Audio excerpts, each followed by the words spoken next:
कुछ कथन कारण के क्वेश्चंस देखेंगे जो अभी व्यापम में पूछे जा रहे हैं। मैथ्स में कथन कारण के प्रश्नों को लेकर के इशू यही होगा कि आप YouTube में सर्च करिए, आपको कहीं नहीं मिलेंगे कथन कारण के प्रश्न मैथ्स में। और पूरा पूरा चैट जीपीटी के भरोसे नहीं रहेंगे, क्योंकि उसमें बहुत सारी चीजें गलत भी आ जाती है। मैं ही कल कुछ चीजें देख रहा था तो कभी कुछ आंसर बता रहा है, कभी कुछ आंसर बता रहा है। तो पूरा पूरा चैट जीपीटी के भरोसे भी नहीं रहना है, आपको ध्यान रखिएगा। तो मैथ्स में दिक्कत यही है। मैथ्स में अगर आप देखेंगे तो दिक्कत यही है कथन कारण के प्रश्नों को लेकर के कि आपको मिलेंगे ही नहीं। इवन मैथ्स में आप सर्च करना ऐसा यूट्यूब में कि सही जोड़ी बनाने वाले प्रश्न, वो भी नहीं मिलेंगे आपको। समझ आ रहा है? ना कथन कारण के प्रश्न आपको मिलेंगे, ना सही जोड़ी बनाने वाले प्रश्न आपको मिलेंगे, ना ऐसा सीक्वेंस से जमाने वाले प्रश्न आपको मिलेंगे। कुछ नहीं मिलेगा यूट्यूब में आपको, ना बुक्स में मिलेगा। दिक्कत ये भी है, क्योंकि आर.एस. अग्रवाल का बुक उठा के देख लीजिए, एस.डी. यादव का बुक उठा के देख लीजिए, किसी भी बुक में कथन कारण के प्रश्न नहीं है, सही जोड़ी बनाने वाले प्रश्न नहीं है। तो कुछ प्रश्न मैं अनुपात और समानुपात के समझा रहा हूं, हर चैप्टर के एंड में ये कराऊंगा मैं आपको, क्योंकि कथन कारण में या सही जोड़ी बनाने वाले प्रश्नों में आपको पूरे चैप्टर के कंसेप्ट पता होने चाहिए। मतलब अनुपात समानुपात आपने पढ़ लिया है तो अनुपात समानुपात के सारे कंसेप्ट आपको पता होंगे, तब आप बना पाएंगे कथन कारण के प्रश्नों को, सही जोड़ी बनाने वाले प्रश्नों को। तो कुछ प्रश्न लूंगा, मैं समझाऊंगा किस प्रकार से कथन कारण के प्रश्नों को आपको बनाना है गणित में। यहां पर ऐसा नहीं कि क्योंकि लगा दिए, इसलिए लगा दिए तो फिर बन गया, ऐसा नहीं है।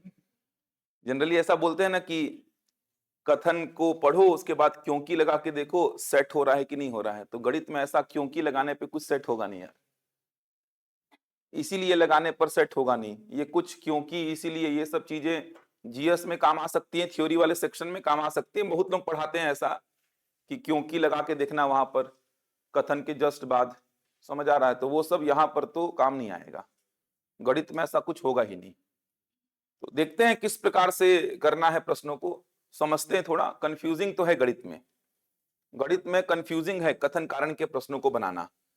थोड़ा सा आप ये समझना कथन कारण के प्रश्नों को बनाते समय कि कथन और कारण को पहले तो आप सेपरेट सेपरेट चेक कर लीजिएगा। पहला टास्क तो आपका यही होगा। लूंगा प्रश्न भी, देखना 5-6 प्रश्न कथन कारण के लूंगा, 2-3 प्रश्न सही जोड़ी बनाने की, और 2-3 प्रश्न वो जो कूट वाले प्रश्न आते हैं कि केवल कथन एक सही है, कथन एक और कथन दो दोनों सही हैं, इस प्रकार के प्रश्न भी लूंगा। तो कथन और कारण के प्रश्नों में आप सबसे पहले तो दोनों को इंडिविजुअल चेक कर लीजिएगा। दोनों को इंडिविजुअल, दोनों को इंडिविजुअल चेक करने का मतलब समझ आ रहा है ना? सबसे पहला काम तो आपका यही रहेगा, दोनों को आप इंडिविजुअल चेक करिएगा। इंडिविजुअल चेक करने का मतलब ये एक अलग स्टेटमेंट है और ये एक अलग स्टेटमेंट है, मान लो। समझ आ रहा है? दोनों अलग अलग स्टेटमेंट हैं, दोनों को इंडिविजुअल चेक कर लीजिए कि कथन अपने आप में सही है कि नहीं, कारण अपने आप में सही है कि नहीं। मतलब ये एक अलग प्रश्न है आपके लिए और ये एक अलग प्रश्न है, ऐसा बोल रहा हूं। समझ आ रहा है? अभी व्याख्या वगैरह की बात ही मत करिए आप कि व्याख्या करेगा कि नहीं करेगा। इशू तो वहीं पे फंसता है कि व्याख्या कर रहा है कैसे समझें, व्याख्या नहीं कर रहा है कैसे समझे। और गणित में तो बहुत दिक्कत होता है इसमें। तो सबसे पहले तो आप दोनों को इंडिविजुअल, दो अलग अलग प्रश्न मान के चेक कर लीजिए कि ये प्रश्न सही है कि गलत है। मतलब यहाँ पे जो बात लिखी गई है वो सही है कि गलत है, यहाँ पे जो बात लिखी गई है वो सही है कि गलत है। दोनों में से कोई एक गलत हो गया तो फिर थोड़ा आराम मिल जाएगा आपको। दोनों में से कोई एक अगर गलत हो गया, दोनों की सत्यता की जांच की और दोनों में से कोई एक गलत हो गया, तो फिर तो आपका ये प्रश्न आराम से बन जाएगा। क्योंकि दोनों में से मान लो कथन अगर गलत हो गया, कारण सही हो गया, तो फिर व्याख्या वाली बात ही नहीं है। सीधे आप आंसर टिक करेंगे, कथन गलत है कारण सही है।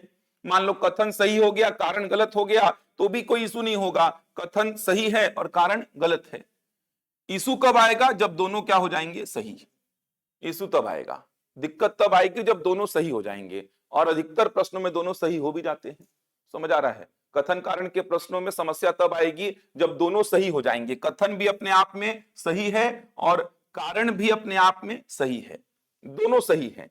अब दिक्कत इस बात की है कि ये कारण जो है इस कथन की सही सही व्याख्या कर रहा है कि नहीं कर रहा है। ऑप्शन ए और ऑप्शन बी में मामला फंस गया आपका। ऑप्शन ए होता है कि कथन सही है, कारण भी सही है और कारण कथन की व्याख्या कर रहा है। ऑप्शन बी में होता है कथन सही है, कारण भी सही है, लेकिन कारण कथन की सही सही व्याख्या नहीं कर रहा है। तो ये मामला फंसेगा कब? जब दोनों इंडिविजुअल तौर पे चेक करने पर सही निकल के आ जाएंगे। मतलब ये भी अपने आप में सही चीज है लिखा है, ये भी अपने आप में सही चीज लिखा है, दोनों जब सही होंगे तब मामला फंसेगा कि व्याख्या कर रहा है कि नहीं कर रहा है। तो वही चीज अपन को सीखनी है कि व्याख्या करने का मतलब क्या होगा गणित में, व्याख्या नहीं करने का मतलब क्या होगा। थोड़ा सा ये समझना कि कथन को जब आप चेक कर रहे थे, ये वाले स्टेटमेंट को जब आप चेक कर रहे थे, प्रश्न लूंगा तो और क्लियर होगा, लेकिन थोड़ा सा बेस को समझना। ये वाले स्टेटमेंट को जब आप चेक कर रहे थे, ये वाले प्रश्न के सत्यता की जब आप जांच कर रहे थे, तो जिन जिन चीजों का आपने यूज किया उन चीजों में कहीं पर भी ये वाली बात का उल्लेख हुआ क्या, ऐसा सोचना एक बार। समझ पा रहे हैं बात को? आप कथन के सत्यता की जांच जब कर रहे थे तो वहां पर ये सही हो गया है, तो यहां पर जो जो चीजें आपने सोची, जैसे यहां पर कथन में कोई भी एक प्रॉब्लम लिखा हुआ है, तो उस प्रॉब्लम के सॉल्यूशन के लिए आपने जिन जिन बातों का उपयोग किया, उन बातों में कहीं पे भी कारण में जो चीज लिखी है उसका उल्लेख हुआ क्या? अगर हुआ है इसका मतलब कारण क्या करेगा? कथन की सही सही व्याख्या करेगा। लेकिन आपने कथन के सत्यता की जांच करते समय इस पॉइंट का कहीं पे कोई यूज ही नहीं किया, या ये पॉइंट सफिशियंट नहीं है कथन के सत्यता की जांच के लिए, तो फिर कारण जो है कथन की व्याख्या नहीं करेगा। समझ आ रहा है? लेकिन इतना ही समझना इसमें काफी नहीं है, प्रश्न करेंगे तो ज्यादा क्लियर होगा आपको कि कहां पे ये अपने आप में सफिशियंट है, कहां पे नहीं है। तो प्रश्न करते हैं, प्रश्न करेंगे तो चीजें समझ में आएंगी। दो प्रश्न लिखूंगा मैं, उन दोनों को साथ में समझाऊंगा तो ज्यादा समझ में आएगा, कंपैरिजन होगा दोनों में, एक में व्याख्या होगी और एक में व्याख्या नहीं होगी, तब जाके समझ में आएंगी चीजें आपको। उससे पहले थोड़ा सा बेसिक आपको पता होना चाहिए, क्योंकि आय और व्यय का प्रश्न मैं लिखने वाला हूं अभी। कथन और कारण में आय और व्यय का प्रश्न लिखूंगा तो उसमें थोड़ा सा परसेंटेज का भी कंसेप्ट लगेगा। पहले भी बता चुका हूं मैं परसेंटेज का थोड़ा मोड़ा कंसेप्ट, तो परसेंटेज का कंसेप्ट लगेगा उसमें। तो इतना तो पता होगा, जैसे एग्जांपल के लिए अगर मैं 200 रुपए में इन बातों का उपयोग करूंगा, अभी इसीलिए बता रहा हूं, अगर मैं 200 रुपए में 40% का वृद्धि करूं, 200 रुपए में 40% का वृद्धि करूं तो कितना रुपए हो जाएगा? 280 हो जाएगा। इसमें किसी को डाउट तो नहीं है? अभी परसेंटेज का चैप्टर आप लोग नहीं पढ़े, इसीलिए ये सब पूछ रहा हूं आप लोगों से। पढ़े होते तो ये सब तो परसेंटेज में, प्रॉफिट लॉस में हर जगह पर यूज होता। तो 200 रुपए में 40% का वृद्धि करने का मतलब, अभी सबसे आसान तरीका आप ये समझिए, 200 का 40% अपने मन में सोच लेना। 200 का 40% कितना होता है? 80। 80 का वृद्धि करेंगे तो 200 में 80 जोड़ दीजिए तो नया मान क्या हो जाएगा? 280। अभी बस इतना समझिए, तरीके और भी हैं, वो सब परसेंटेज प्रॉफिट लॉस पढ़ेंगे वहां पे समझाऊंगा। परसेंटेज में पूरा यही चलने वाला है, प्रॉफिट लॉस में पूरा यही चलता है।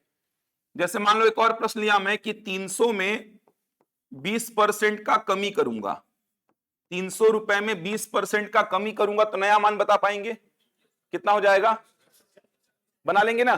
क्या करना? 300 का 20% निकालना। 300 का 20% कितना होता है देख लो, कितना होता है? 60। 60 का कमी कर दो तो 300 में 60 का कमी करूंगा तो नया मान कितना हो जाएगा? 240।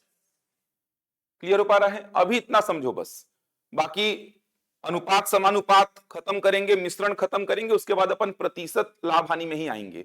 अनुपात समानुपात तो ऑलमोस्ट खत्म ही हो गया है। कथन कारण के प्रश्न में अपन काम करेंगे, बहुत सारे कंसेप्ट यहां पे भी क्लियर हो जाएंगे आपके। तो इसके बाद मिश्रण के बाद प्रतिशत लाभ हानि पे ही काम चालू करेंगे। तो प्रतिशत लाभ हानि पे काम चालू करेंगे तो ये तो हर लेक्चर में यूज होगा, हर लेक्चर में। तो अभी के लिए इतना ही समझो, और भी तरीके हैं नया मान बताने के। अभी के लिए बस इतना समझो कि 200 रुपए में 40% के वृद्धि करने को आप क्या समझ रहे हैं? 200 का 40% निकालो और 200 में जोड़ दो। 300 रुपए में 20% का कमी करने का मतलब 300 का 20% निकालो और 300 में घटा दो, बन जाएगा। इसके अलावा यह भी आता है, मान लो मेरे जेब में 25 रुपए था, ये बढ़ करके हो गया 28, तो कितने प्रतिशत का वृद्धि हुआ बता पाएंगे? मेरे जेब में 25 रुपए था, बढ़ करके 28 रुपए हो गया, कितने प्रतिशत का वृद्धि हुआ? अरे बोल पाओगे? ये सब बेसिक बातें समझाया था, याद करो। टेट से पहले जो मैं लंबी क्लास दिया था एक, वहां पे ये सब चीजें बता रहा था। कितना होगा? 12। अरे होगा कि नहीं? 25 रुपया मेरी जेब में था, बढ़ करके कितना हो गया? 28। कितना रुपया बढ़ा? ₹3, ये ₹3 किस पर बढ़ा है? 25 पर। तो 3 जो है 25 का कितना परसेंट है? यही तो मतलब होता है ना। ₹25 मेरी जेब में था, बढ़ करके ₹28 हो गया। इन सारी बातों का यूज अभी करूंगा मैं कथन कारण के प्रश्न में, इसीलिए पहले समझा रहा हूं। कहीं वहां पर कथन कारण को तो बाद में आप समझे, पहले इसी सब में उलझे रहेंगे आप, इसीलिए पहले ये सब क्लियर कर दे रहा हूं, ताकि वहां पे केवल कथन कारण के कंसेप्ट को समझ पाए आप। वहां पर ऐसा ना हो कि आप इसी सब में उलझे पड़े रहे हैं। यही सब नहीं आता सर, कथन कारण तो बात की बात है, वो यही सब नहीं आ रहा है हमको, तो इसीलिए पहले ये समझा रहा हूं कि वहां पर जाके इन सब में इशू ना हो आपको। और प्रतिशत लाभ हानि पढ़ाया रहता तो ये सब बताता भी नहीं मैं आपको। ₹25 आपकी जेब में था, बढ़ करके हो गया 28। कितना रुपया बढ़ा? 3। किस पर? 25 पर। तो प्रतिशत वृद्धि क्या बताता है? ₹3 बढ़ा है। वो ₹3 किस पर बढ़ा है? 25 पर। तो वो 3 जो बढ़ा है 25 पर बढ़ा है, तो वो 3 25 का कितना परसेंट है? 3/25 इंटू 100 कितना परसेंट आ जाएगा? 12%। समझ आ रहा है? इसी प्रकार अगर मैं बोल दूं कि ₹20 मेरी जेब में था, कम होकर 18 हो गया, कितने प्रतिशत का कमी हुआ बोलो? आप बोलोगे ₹2 का कमी हुआ, किस पर? 20 पर। तो 2 20 का कितना परसेंट है? तो 2 20 का कितना परसेंट है? 10%। बन जाएगा। तो इतना बेसिक कम से कम आपको आना चाहिए। अभी जो प्रश्न कराऊंगा उसमें इन बातों की आवश्यकता पड़ेगी, तो देख लो, यहां पर किसी को डाउट नहीं आना चाहिए। पहला प्रश्न मैंने बोला ₹200 आपकी जेब में है, मैंने 40% का वृद्धि कर दिया, या आपका सैलरी है ₹200, मैंने इसमें 40% का वृद्धि किया, तो आप बोले 200 का 40% निकालो सर, 2 जीरो से 2 जीरो काटो, 80 आया। अब ₹80 का वृद्धि हुआ तो नया सैलरी हो गया 280। ₹300 आपका सैलरी था, 20% का कमी कर दिया, तो आपने बोला 300 का 20% कितना होता है? 60। 60 का कमी किया तो नया सैलरी कितना हो गया? 240। ₹25 आपका सैलरी था, बढ़ करके मैंने 28 कर दिया उसको। समझ आ रहा है? कितने परसेंट का इंक्रीमेंट किया मैंने आपके सैलरी में, कितने प्रतिशत का वृद्धि किया? तो ₹3 बढ़ाया मैंने आपका सैलरी, ₹3 बढ़ाया। ये ₹3 किस पर बढ़ाया? 25 पर। तो ये ₹3 का वृद्धि ₹25 पर हुआ है, तो ये 3 25 का कितना परसेंट है? 3/25 इंटू 100 यानी 12%। आपका सैलरी ₹20 था, मैंने कम करके 18 कर दिया, तो ₹2 मैंने कम किया। ये ₹2 कम किया मैंने किस पर? 20 पर। तो ये ₹2 जो मैंने कम किया है ₹20 पर किया है, तो ये 2 20 का कितना परसेंट है? 2/20 इंटू 100 10%। सीधे ऐसा सोचा करो, ऊपर में क्या आता है? दोनों का डिफरेंस, और नीचे में हमेशा क्या आएगा? प्रारंभिक मान। ऊपर में दोनों का डिफरेंस और नीचे में क्या आएगा? प्रारंभिक मान। बाकी प्रतिशत में, लाभ हानि में, इसमें बहुत सारी चर्चा करूंगा मैं, अभी के लिए इतना ही समझो बस। चलो क्वेश्चन लिखो पहला। आधे साइड पहला क्वेश्चन लिखना और आधे साइड दूसरा क्वेश्चन लिखना, ताकि थोड़ा कंपैरिजन करते बने अपन को। मैथ्स में थोड़ा दिक्कत होगा ही। लिखो तो।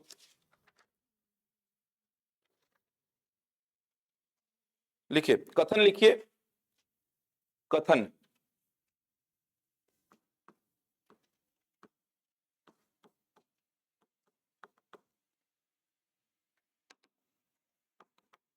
लिखिए कथन में, यदि किसी व्यक्ति की आय और व्यय का अनुपात 4:3 है, यदि किसी व्यक्ति की आय और व्यय का अनुपात, यदि किसी व्यक्ति की आय और व्यय का अनुपात, आय और व्यय का अनुपात,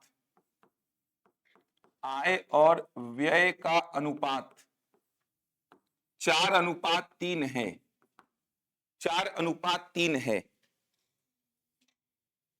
तथा उसकी आय में 25% की वृद्धि, तथा उसकी आय में 25% की वृद्धि होती है, तथा उसकी आय में 25% की वृद्धि होती है, तथा उसकी आय में 25% की वृद्धि होती है, और व्यय में 25% वृद्धि होती है, और व्यय में 25% वृद्धि होती है, और व्यय में 25% वृद्धि होती है, तो बचत में भी 25% की वृद्धि होगी। तो बचत में भी 25% वृद्धि होगी। तो बचत में भी 25% वृद्धि होगी। तो बचत में भी 25% वृद्धि होगी, ये कथन है।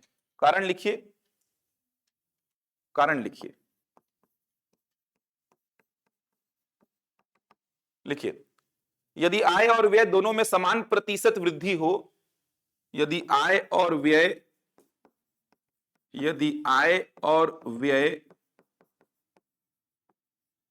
दोनों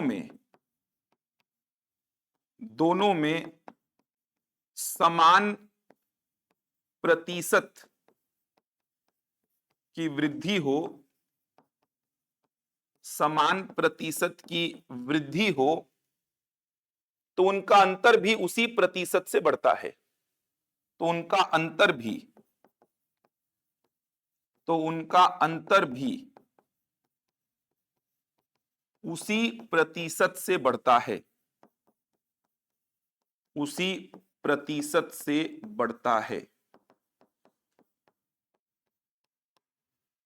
ये हो गया कथन और कारण। दूसरे साइड लिखिए अब अगला प्रश्न। इसमें क्या करना है बताऊंगा अभी मैं। अगला प्रश्न लिखिए, लिखिए। यदि किसी व्यक्ति की आय और व्यय का अनुपात 9:7 है, कथन में लिखिए, यदि किसी व्यक्ति की आय और व्यय का अनुपात, यदि किसी व्यक्ति की आय और व्यय का अनुपात, यदि किसी व्यक्ति की आय और व्यय का अनुपात, आय और व्यय का अनुपात 9:7 है, आय और व्यय का अनुपात 9:7 है, 9:7 है, तथा आय में 10% की कमी हो जाए, तथा आय में 10% की कमी हो जाए, आय में 10% की कमी हो जाए, तथा आय में 10% की कमी हो जाए और व्यय समान रहे, और व्यय समान रहे, और व्यय समान रहे, तो बचत में 45% कमी होगी। तो बचत में 45% कमी होगी। तो बचत में 45% कमी होगी। तो बचत में 45% कमी होगी। ये आपका कथन हो गया। कारण लिखिए, कारण लिखिए,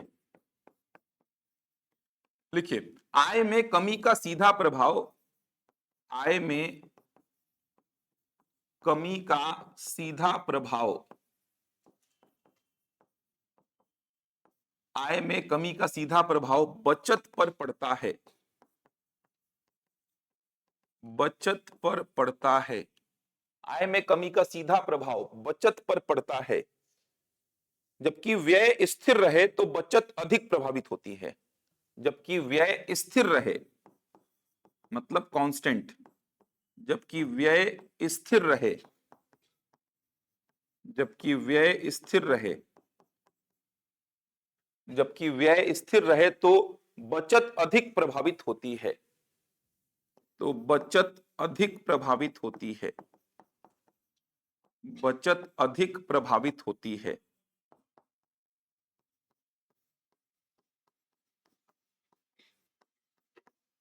ये हो गया कारण।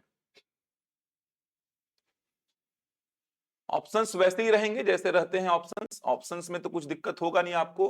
ऑप्शंस में ऑप्शन ए क्या रहेगा पता है ये तो आपको। कथन और कारण दोनों सही हैं और कारण कथन की सही व्याख्या करता है।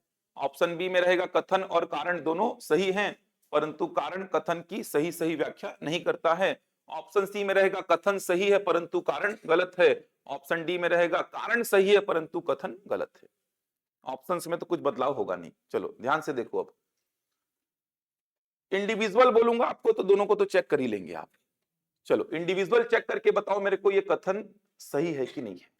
इंडिविजुअल चेक करो। कैलकुलेशन करना है इसमें, ऐसा नहीं कि ये जीएस है कि पढ़े और समझ में आ गया? कैलकुलेशन करना पड़ेगा आपको, कैलकुलेशन करना पड़ेगा। चलिए इंडिविजुअल पहले तो चेक करो, सबसे पहला स्टेप यही होगा, ध्यान से समझते चलना।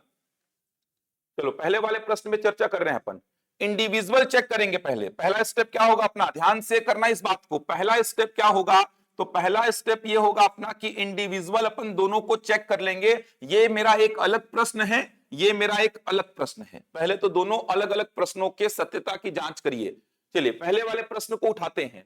यदि किसी व्यक्ति की आय और व्यय का अनुपात दिया है, आय में इतने परसेंट की वृद्धि, व्यय में इतने परसेंट की वृद्धि, तो बचत में इतने परसेंट की वृद्धि। इतना तो आपको पता है कि आय माइनस व्यय करने पर क्या मिलता है, बचत। मेरी आय है 1000 और व्यय है 800, तो बचत कितना, 200। ये तो समझ आता है, आय है 1000। अच्छा ये अच्छा प्रश्न भी है, समझ आ रहा है, ये अच्छा प्रश्न है। तो प्रश्न के हिसाब से भी आपके कंसेप्ट क्लियर होने चाहिए। कथन कारण तो ठीक ही है कि यहाँ पे समझना है अपन को, लेकिन ये एक अच्छा प्रश्न भी बनता है, सेपरेट एक अच्छा प्रश्न है ये। अब ध्यान से समझो, मैं क्या बोल रहा हूं कि पहली बात तो बचत कैसे निकलता है, आय में से व्यय को घटाने पर। एकदम सिंपल सी बात है, मेरी आय अगर 1000 है और व्यय मान लो कितना है 800, तो बचत कितना हुआ 200। कैसे निकला, 1000 माइनस 800, तो बचत होता है आय माइनस व्यय। मतलब आय और व्यय के अंतर को ही क्या बोलते हैं, बचत। इतना तो समझ आता है अपन को। अब यहां पर बोल रहा है कि आय और व्यय का अनुपात 4:3 है। आय में इतने परसेंट की वृद्धि, व्यय में इतने परसेंट की वृद्धि, तो बचत में इतने परसेंट की वृद्धि। चेक करते हैं ऐसा हो रहा है कि नहीं हो रहा है। परसेंटेज परसेंटेज खेल रहा है, तो अपने मन से इनिशियल डेटा को जो मानना है मान लो। तो अनुपात से मैं आय को कितना मान लेता हूं, 400। 400 क्यों मान रहा हूं, ताकि परसेंटेज लिखने में आपको नीचे वाला 100 का 2 जीरो इधर के 2 जीरो से कट जाए, इसलिए आय को कितना माना 100, व्यय को कितना मान लिया 300। तो यहां पर बचत कितना आएगा, जल्दी बताओ। यहां पर बचत आएगा कितना, 100 आएगा। चलो अब नया आय कितना हो गया, जल्दी बोलो। 400 में क्या हुआ, 25% का वृद्धि, जल्दी से 500 हो जाएगा। ओरली करना, 400 में 25% का वृद्धि, जल्दी से 400 का 25% अपने मन में सोच लो। 400 का 25% मतलब 100, 100 का वृद्धि, तो नया आय कितना हो गया 500। ओरली करना, कर पाएंगे। नया व्यय, व्यय में कितना हुआ 25% का वृद्धि, जल्दी से 300 का 25% सोचो, 75, 75 का वृद्धि, तो कितना हो गया 375 हो गया। तो नया बचत कितना आएगा, जल्दी से बताओ। 500 रुपए आए और 375 व्यय, तो नया बचत कितना आया 125। तो देखो तो बचत में 25% का वृद्धि हो रहा है, क्या हो रहा है। बचत पहले कितना था 100 और अब कितना हो गया 125। तो 100 से 125 होने का मतलब 25 रुपया बढ़ा, किस पर, 100 पर। तो 25 रुपया जो बढ़ा है वो 100 पर बढ़ा है, इसका मतलब बचत में कितने परसेंट का वृद्धि हुआ, 25% का। मतलब कथन इंडिविजुअल तौर पे क्या है, सही है। अरे समझ पा रहे हो, ओरली कैलकुलेट करना है ऐसा, ये नहीं कि पूरा परसेंट परसेंट ऐसा भर दियो लिख लिख के। ओरली कैलकुलेशन करना, इसी के लिए तो ये समझा रहा था आपको मैं। ये देखिए यही समझा रहा था आपको कि 200 रुपए में 40% का वृद्धि आपको तुरंत करना आना चाहिए। 300 रुपए में 20% का कमी बोलूं तो तुरंत करना आना चाहिए। अगर मैं बोल रहा हूं कि 100 रुपया से सैलरी 120 हो गया, तो ओरली बोलना कितने परसेंट का वृद्धि, 20%। सीधे बोलना कितने परसेंट का, 20, क्योंकि ये 100 है ना, ये 100 है। तो 20 रुपए जो बढ़ रहा है वो किस पर बढ़ रहा है, 100 पर। 100 का कितना परसेंट होता है, 20%। आप 100 नंबर में 20 नंबर लाए हो तो परसेंट कितना है, 20%। 100 नंबर में 30 नंबर लाए हो तो परसेंट कितना है, 30%। 100 में 52 नंबर लाए हो तो परसेंट कितना है, 52%। तो इनिशियल डेटा अगर 100 है ना, तो इतना सब करना भी नहीं पड़ता मेरे को, इतना सब करना भी नहीं पड़ता है। इनिशियल डेटा 100 होने का फायदा ये होता है कि सर 20 रुपए बढ़ा, वो 20 रुपए किस पर बढ़ा, 100 पर। तो आप ऐसा निकालोगे ना कि 20/100 इंटू 100, कोई फायदा नहीं इतना सब लिख के, क्योंकि ये 100 और 100 क्या हो जाएगा, कैंसिल। सीधे बोलो 20 रुपया बढ़ा किस पर, 100 पर, तो वो 20 100 का कितना परसेंट है, 20%। सीधे ऐसा बोल सकते हो। जैसे मैं बोला 100 रुपया से मान लो कितना हो गया 80, तो सीधे बोलो कितने परसेंट का कमी, तो सीधे बोलना कितने परसेंट का कमी, 20% का। 100 से 125 होने का मतलब कितने परसेंट का वृद्धि, 25%। 100 से 75 होने का मतलब कितने परसेंट का कमी, 25% का। इसके अलावा कोई डेटा है, जैसे 150 से हो गया मान लो 160, तो बताओ कितने परसेंट का वृद्धि। तो ओरली नहीं बता पाऊंगा सर, यहां पर मेरे को क्या करना पड़ेगा, कैलकुलेशन। यहां पर आप बोलोगे ना सर 150 से 160 होने का मतलब कितने परसेंट का वृद्धि, तो मेरे को ओरली बताने में दिक्कत आएगा, तो मैं बोलूंगा 10 रुपया बढ़ा किस पर, 150 पर, तो 10 150 का कितना परसेंट है ऐसा निकालना पड़ेगा मेरे को। समझ आ रहा है? जैसे यहां पर ओरली नहीं बता पाऊंगा सर, मेरे को निकालना पड़ा 3/25 इंटू 100, यहां मेरे को निकालना पड़ा 2/20 इंटू 100, लेकिन 100 अगर इनिशियल डेटा है तो निकालना भी नहीं पड़ेगा। 20 रुपया बढ़ा किस पर, 100 पर, तो 20/100 इंटू 100। काहे के लिए इतना करना, सीधे बोलो। अगर इनिशियल डेटा 100 रुपया है तो सीधे बोलो 20 रुपया बढ़ा किस पर, 100 पर, तो परसेंटेज इंक्रीज 20%। 20 रुपया कम हुआ किस पर, 100 पर, तो परसेंटेज डिक्रीज कितना, 20%। तो यहां पर अपन ने इंडिविजुअल इस कथन को चेक किया, एक अलग प्रश्न मान के इस कथन को अपन ने चेक किया। तो आपने बोला सर किसी व्यक्ति की आय और व्यय का अनुपात 4:3, सर 400 और 300 ही क्यों माने हो? 400 और 300 मानने का फायदा आपको दिखा कि 400 का जब 25% लिख रहे थे, 400 का 25%, 25 के नीचे जो 100 आएगा वो 100 का 2 जीरो 400 के 2 जीरो से कैंसिल हो जाएगा, सीधे 4 इंटू 25 हो जाएगा। समझ आ रहा है? इसीलिए 400 300 मान रहा हूं मैं। तो आय 400 माना, व्यय 300, इस अनुपात को संतुष्ट करने वाला कोई भी डेटा मान सकते हो। तो मैं आय 400 माना और व्यय 300 माना, तो आय में 25% का वृद्धि। तो आप बोले सर 400 का 25%, 400 का 25% कितना होगा, 100, 100 बढ़ गया तो नया आय कितना हो गया, 500। व्यय में 25% का वृद्धि, तो 300 का 25% कितना, 300 का 25% 75, 75 का वृद्धि कितना हो गया, 375। अब नया आय 500 और नया व्यय 375, तो नया बचत कितना हो जाएगा, देख लो, आय 500 और व्यय 375, तो नया बचत कितना, 125। तो पहले मेरा बचत था 100, अब मेरा बचत कितना है, 125। तो बचत में कितने परसेंट का वृद्धि हुआ, 25% का, वही तो बोला है प्रश्न में। इसका मतलब कथन अपने आप में क्या है, सही है। क्लियर है यहां तक? चलो अब ये एक प्रश्न खत्म, अब कारण में आ जाओ। कारण को चेक करते हैं, कारण अपने आप में सही है कि नहीं है। चलो देखते हैं क्या बोल रहा है। यदि आय और व्यय दोनों में समान प्रतिशत की वृद्धि हो तो उनका अंतर भी उसी प्रतिशत से बढ़ता है। यदि आय और व्यय दोनों में समान प्रतिशत की वृद्धि हो, मतलब आय जितना परसेंट बढ़ रहा है, व्यय भी उतना परसेंट बढ़ रहा है, तो उनका अंतर भी उतना ही परसेंट बढ़ेगा। सोच पा रहे हैं? एक दो एग्जाम्पल ले लेके इसको चेक कर लो कि ये सही है कि नहीं। तो एक एग्जाम्पल तो आपके सामने है, ये एक एग्जाम्पल तो ये आपके सामने है कि आय में 25% का वृद्धि, व्यय में 25% का वृद्धि, तो इन दोनों के अंतर में भी क्या हुआ, 25% का वृद्धि। ये एग्जाम्पल एक तो आपके सामने है एकदम क्लियर कि सर आय में देखो ना 25% का वृद्धि, व्यय में 25% का वृद्धि, तो ये क्या है, अंतर ही तो है ना। ये आय और व्यय का क्या है, अंतर, क्योंकि बचत क्या होता है, बचत जो है ये आय और व्यय का अंतर ही तो होता है। तो बचत बोलो या आय और व्यय का अंतर बोलो, बात एक ही है। तो सर 400 में 25% का वृद्धि, 300 में 25% का वृद्धि, तो 400 और 300 के डिफरेंस में भी क्या होगा, 25% का वृद्धि होगा। समझ आ रहा है? एक आध एग्जांपल और लेके अपन वेरीफाई करते हैं। चलो एक आध एग्जांपल और लेते हैं। चलो आय को मान लेते हैं, मान लो कितना, 100 या 200 मान लो। चलो आय को मान लिया कितना, 200, व्यय को मान लिया, मान लो कितना, 100 मान लो, ऐसा मान लिया। तो बचत कितना होगा, जल्दी से बताओ, बचत 100 होगा। मैं इस कारण के जो सत्यता है उसकी जांच कर रहा हूं कि कारण सही है कि नहीं। तो एक एग्जांपल तो आपके सामने है जहां से समझ में आ रहा है कि सर जितना वृद्धि इसमें किए उतना ही वृद्धि इसमें किए, तो डिफरेंस में भी उतना ही वृद्धि होगा, ये समझ में आ रहा है मेरे को। इधर पे एक बार चेक करते हैं, एक और एग्जांपल लेके। आय कितना, 200, व्यय कितना, 100, तो बचत कितना, 100। अब चलो इसमें एग्जांपल के लिए 25% मतलब 20% लेते हैं अपन। चलो इसमें 20% का वृद्धि करो, तो 200 में 20% का वृद्धि करूंगा तो कितना होगा, 240 होगा। 200 का 20% 40, 40 का वृद्धि 240। इसमें 20% का वृद्धि करो जल्दी जल्दी से, कितना होगा, 120 होगा। तो चलो दिखाओ बचत कितना हो रहा है, यहां पे बचत कितना हो रहा है, 120। तो बचत में भी क्या हुआ, 20% का वृद्धि। मतलब जितना वृद्धि में आय में किया उतना ही वृद्धि में व्यय में किया, जितने परसेंट का वृद्धि आय में किया उतने ही परसेंट का वृद्धि व्यय में किया, तो बचत में भी उतने ही परसेंट का वृद्धि निकल के आ रहा है। क्योंकि बचत क्या है, आय और व्यय का डिफरेंस। इसको थोड़ा गणितीय रूप में और समझते हैं, देखना ध्यान से समझना। जैसे मैं आपको अभी क्या बताया कि 200 रुपए में 20% का वृद्धि करना है, 200 रुपए में 20% का वृद्धि करना है, ध्यान से समझना।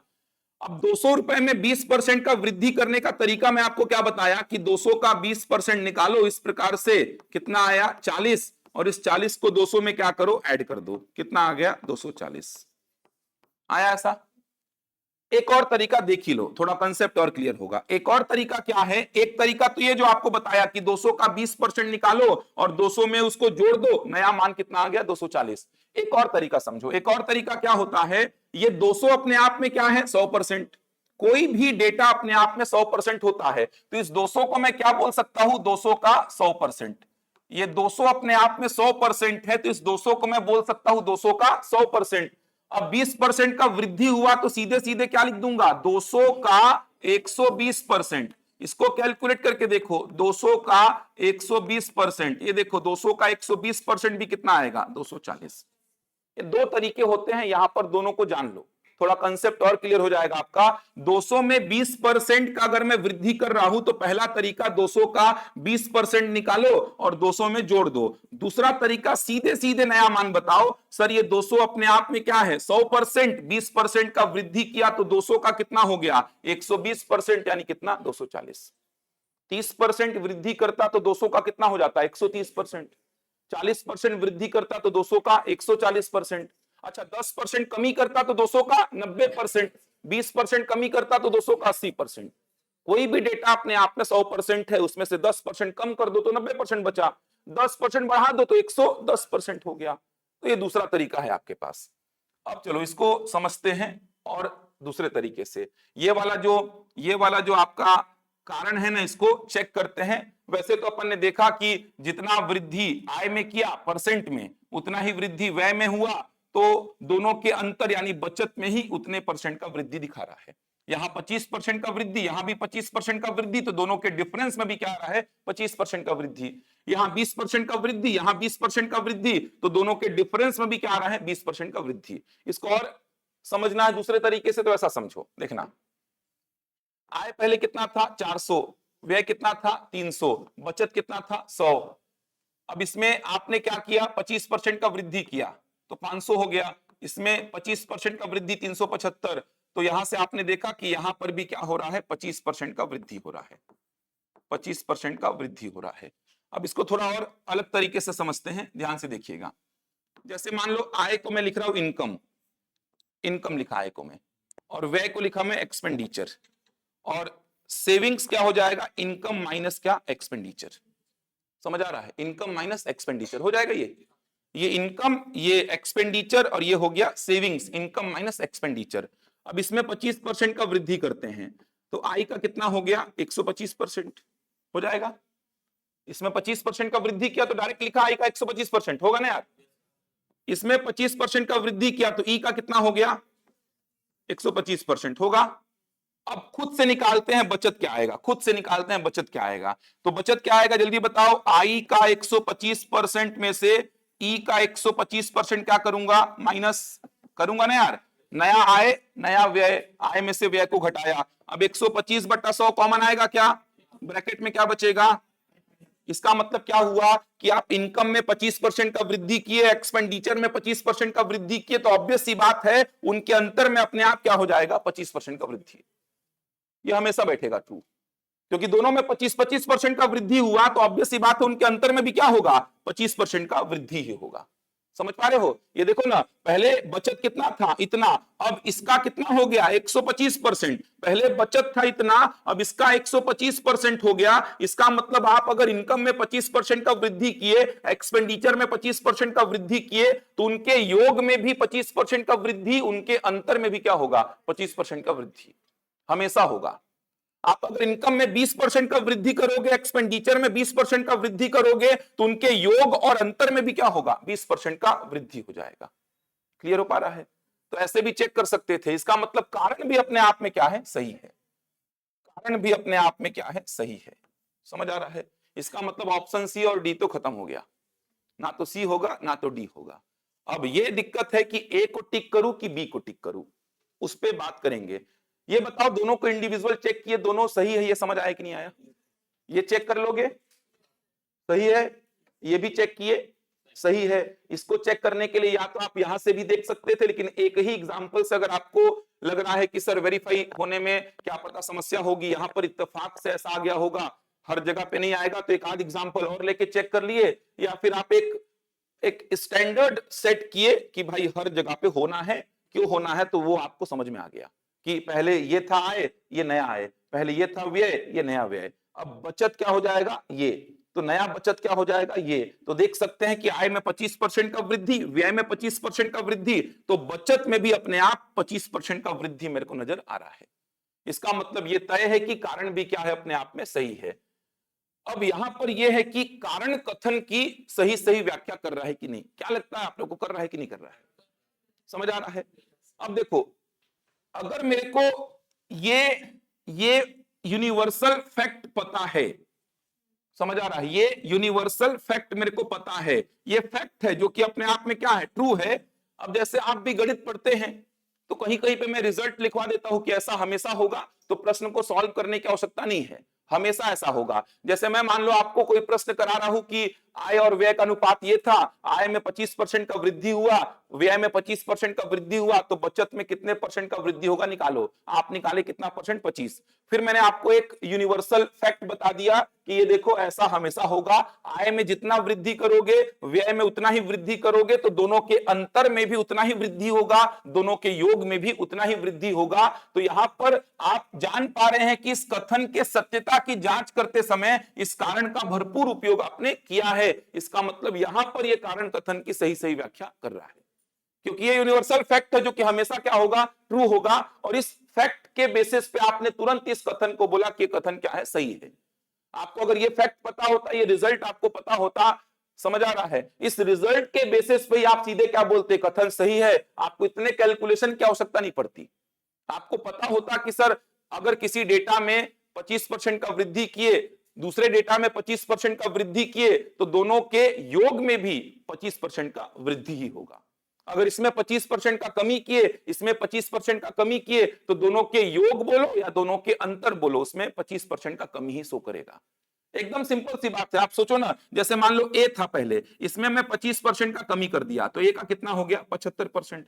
बी था, अब बी में भी 25% का कमी किया, तो बी का कितना हो गया, 75%। अब दोनों का योग पहले क्या था, ए प्लस बी था ना, अब दोनों का योग क्या हो गया बताओ, ए प्लस बी का कितना, 75%। इसका मतलब अगर ए में 75%, बी में 75%, तो ए प्लस बी में भी क्या हुआ, 75% हुआ। मतलब ए में 25% का कमी, बी में 25% का कमी, दोनों में सेम परसेंट का कमी किए, तो दोनों के योग बोलो या दोनों के अंतर बोलो, उसमें भी उतने ही परसेंट का क्या होगा, कमी होगा। समझ आ रहा है। इसका मतलब इस कारण के बेसिस पे सीधे सीधे आपने कथन के सत्यता की जांच की है। आपको पता था ये होता है, हमेशा होता है, अंतर बोले योग बोले, ये हमेशा होता है कि आय और व्यय दोनों में समान प्रतिशत में वृद्धि होगा, तो उसके अंतर, अंतर मतलब बचत में भी क्या होगा, समान प्रतिशत में वृद्धि होगा। इस कारण के बेसिस पे आपने क्या किया, इस कथन के सत्यता की जांच की है। इसका मतलब ये कारण कथन की सही सही व्याख्या करेगा। क्लियर हो पा रहा है, हमेशा ट्रू होगा ये, हमेशा। मतलब इस कारण के बेसिस पे सीधे सीधे आप इस 25% को बोल सकते हैं।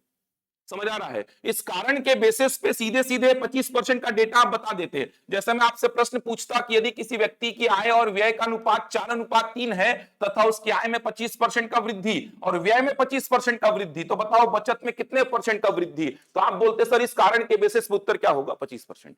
इस कारण के बेसिस पे उत्तर क्या होगा, 25%। समझ पा रहे हैं बात को, इस कारण के बेसिस पे उत्तर बता पा रहे हैं कितना, 25%। इसका मतलब ये कारण इस कथन की सही सही व्याख्या कर रहा है। समझ पा रहे हैं, एक और समझो और क्लियर होगा उससे। इधर वाले को देखो,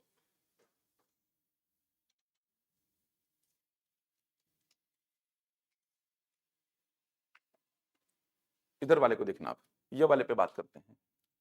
चलो क्या बोल रहा है, कथन क्या बोला, यदि किसी व्यक्ति की आय और व्यय का अनुपात 9:7 है, यदि किसी व्यक्ति की आय और व्यय का अनुपात 9:7 है, तथा आय में 10% की कमी हो जाए और व्यय समान रहे, तो बचत में 45% कमी होगी। जल्दी से इस कथन के सत्यता की जांच करो, सत्य है कि नहीं है, जल्दी से करो। सत्य है, निकाल लिए हो, बाकी लोग निकालो जल्दी से। इस कथन के सत्यता की जांच करो जल्दी से, इंडिविजुअल दोनों को चेक करना है। तो पहले तो कथन को चेक करो, वही काम करना है जो बताया अभी। आय को मान लो कितना 900 और व्यय को 700। आय बढ़ गया 10%, व्यय सेम है। तो पहले जो बचत था, नया बचत निकालो और देखो बचत में कितने परसेंट का कमी आया। आ रहा है 45%। इसका मतलब कथन अपने आप में क्या है, सही है।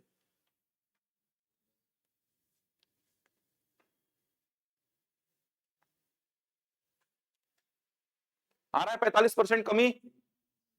जल्दी बनाओ बाकी लोग भी यार, ऑनलाइन वाले जल्दी से कमेंट करो, कथन के सत्यता की जांच करो, ये कथन अपने आप में सही है कि नहीं है।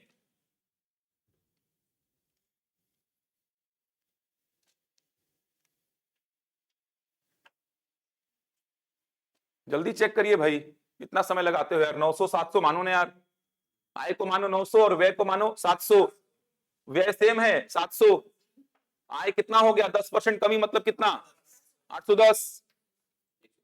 तो बचत कितना हो गया, कितना, पहले कितना था 200 से 110 होने का मतलब कितने का कमी, 90 का। किस पर, 200 पर।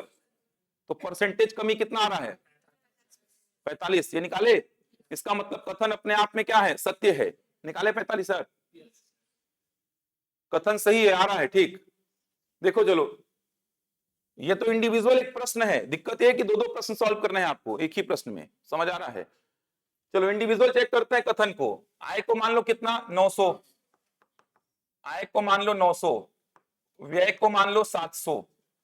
आय को 900 ले लिए और व्यय को कितना 700। अब आय 900 व्यय 700। चलो बचत कितना होगा खुद से बता दो, बचत 200। नया आय बोलो कितना हो गया 10% कमी, तो 90 का 10% सोचो कितना, मतलब 900 का 10% कितना 90।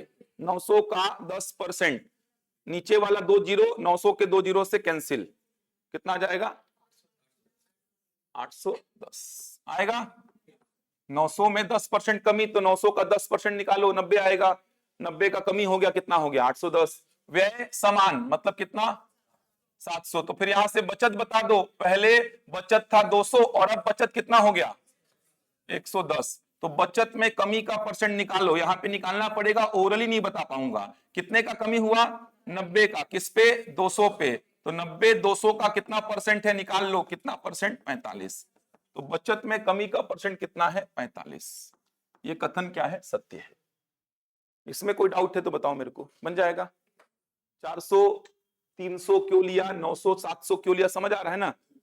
कैलकुलेशन आसान हो जाता है, आप 9 और 7 लेके बनाओ लेकिन कैलकुलेशन लेंदी हो जाएगा। तो 900 और 700 लेने का फायदा यह है कि 900 में 10% कमी सीधे दिखता है। सर 900 में 10% कमी के लिए आप 900 का 90% भी लिख सकते थे चाहते तो, लेकिन 900 का 10% लिखो। 900 का 10% होता है सर कितना, देख लो 900 का 10% ओरली बता सकते हैं 90। 90 का कमी करे तो नया आय कितना आया 810, व्यय को समान रखा है 700, तो बचत कितना 110। तो पहले बचत 200 था, अब कितना हो गया 110। तो 200 से 110 होने का मतलब कितने परसेंट का कमी 45। 90 का कमी किस पर 200 पर, तो वो 90 200 का कितना परसेंट है, यही तो मतलब हुआ ना यार। जैसे मान लो मैंने 200 रुपए का निवेश कर दिया किसी व्यापार में, मैंने 200 रुपए का निवेश किया, ये कम होकर कितना हो गया 110। कितना रुपया कम हुआ मेरा 90, किस पर 200 पर, क्योंकि इस 90 रुपए के लिए मैंने कितने रुपए का निवेश किया था 200। तो ये 90 200 का कितना परसेंट है 45%। इसका मतलब कथन अपने आप में क्या है, सत्य है। कारण अपने आप में सत्य है कि नहीं, चलो कारण की सत्यता की जांच करते हैं अपन। कथन को छोड़ दो, अब कथन तो सही आ गया, कारण को चेक करो, कारण क्या लगता है सही है कि नहीं है। पढ़ो, पढ़ के समझ में आएगा कारण को। आय में कमी का सीधा प्रभाव किस पर पड़ेगा, बचत पर। ऑब्वियस सी बात है, मेरी आय अगर कम हो गई तो बचत पर तो सीधा प्रभाव पड़ेगा इसका। और बहुत ज्यादा प्रभाव कब पड़ेगा, जब व्यय भी क्या है समान है, तो बहुत ज्यादा प्रभाव पड़ेगा फिर तो। समझ पा रहे क्या बोलना चाह रहा हूं, ये तो एकदम व्यवहारिक एग्जाम्पल है कि भाई मेरे आय में कमी हो गई तो मेरे बचत पर प्रभाव पड़ेगा इसका। अब व्यय पहले जैसा ही है और आय क्या हो गई कम, तो और ज्यादा प्रभाव पड़ेगा। जैसे पहले मान लो मैं 1000 रुपए कमा रहा था और खर्च कर रहा था 800, तो बचा कितना रहा था 200। अब मेरा आय कम हो गया, मान लो 900 हो गया है और खर्च उतना ही है जितना पहले था, तो बचत पर तो बहुत ज्यादा प्रभाव पड़ गया। बचत कितना हो गया, आधा हो गया, इस बार 100 हो गया। समझ पा रहे हैं बात को। तो ये कारण भी अपने आप में क्या है, सही है। इसका मतलब कथन सही, कारण सही। इसका मतलब सी और डी तो कैंसिल यहां से। समझ आ रहा, मैं जान के ए और बी वाले क्वेश्चन ही ले रहा हूं, सी और डी वाले लेके मतलब ही क्या निकलेगा यार। वो तो बना ही लोगे आप।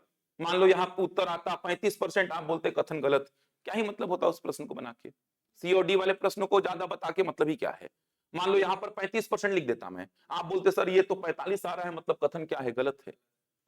फिर तो आपका ए और बी वैसे ही खत्म, व्याख्या वाली बात ही नहीं आ रही फिर तो। इसीलिए वो वाले प्रश्न को नहीं ले रहा हूं अभी, आगे एक दो प्रश्न लूंगा वो वाले। कथन अपने आप में सही, कारण अपने आप में क्या है, सही। कारण अपने आप में स्टेटमेंट के तौर पे सही है कि नहीं, ये स्टेटमेंट मैं आपको पूछूं कि गणित में इस स्टेटमेंट का अगर सत्यता का जांच करना है तो ये स्टेटमेंट, ये वाला स्टेटमेंट, ये प्रश्न अपने आप में क्या है, तो आप बोलेंगे सर ऑब्वियस सी बात है कि आय अगर आप कम कर दोगे तो बचत पर इसका प्रभाव पड़ेगा। अब व्यय पहले जैसा है तो बचत पर तो बहुत ज्यादा प्रभाव पड़ेगा। तो कथन सही, कारण सही, व्याख्या हो रहा है कि नहीं, व्याख्या हो रहा है कि नहीं, यही दिक्कत है। देखो व्याख्या हो रहा है कि नहीं हो रहा है, हो रहा है। ए सही आर सही, लेकिन यहां व्याख्या की बात आ रही है, व्याख्या हो रहा है कि नहीं हो रहा है, बताओ क्या लगता है? अब देखो यहाँ पे क्योंकि जोड़ दिए और हो गया, वो क्योंकि वाला यहाँ पे कंसेप्ट मत लाना भाई। जैसे एक लड़का मेरे वीडियो में कमेंट किया था, अरे सर क्योंकि जोड़ो खत्म काम। गणित है भाई, गणित में क्या क्योंकि, गणित में क्योंकि जैसा कुछ नहीं होता है भाई। तो यहां पर व्याख्या नहीं करेगा, समझना, व्याख्या क्यों नहीं करेगा, यही तो दिक्कत है गणित के प्रश्नों में। व्याख्या क्यों नहीं करेगा? आप इस कथन के सत्यता की जांच करते समय पूरा कैलकुलेशन करके क्या निकाले हो, 45%। समझ पा रहे हैं बात को? ये समझना, थोड़ा सा ये कंसेप्ट समझ लिए ना तो गणित के कथन और कारण के प्रश्नों में दिक्कत नहीं आएगी। ये कारण अपने आप में क्या है, सही है, लेकिन क्या इस कारण के बेसिस पे इस कथन को चेक कर पा रहे हैं क्या? नहीं कर पा रहे हैं।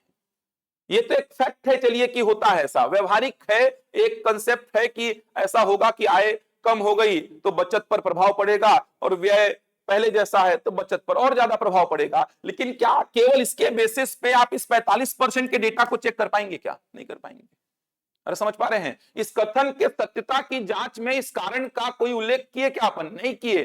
जबकि इससे पहले वाले प्रश्न को देखो, इसके पहले वाले प्रश्न में तो ये कारण हर जगह पर फिट होगा, मतलब आय और व्यय में सेम परसेंट में वृद्धि या कमी करोगे तो उसके योग और अंतर में सेम परसेंट में वृद्धि या कमी होगी। मतलब मेरे को इस स्टेटमेंट को पढ़ के ही कथन के सत्यता की जांच कर लिया था। मैं इसको पढ़ा बस, और इसका केवल यूज करके मैं बता दिया था कि हाँ 25-25 तो ये भी क्या होगा 25। केवल इस कारण के बेसिस पे ही बता दिया था कि ये 25 तो ये भी क्या होगा 25। लेकिन क्या यहां पे इस कारण को पढ़ के आप इस 45% के डेटा को खोज पाओगे क्या? नहीं खोज पाओगे। समझ पा रहे हैं क्या बोल रहा हूं?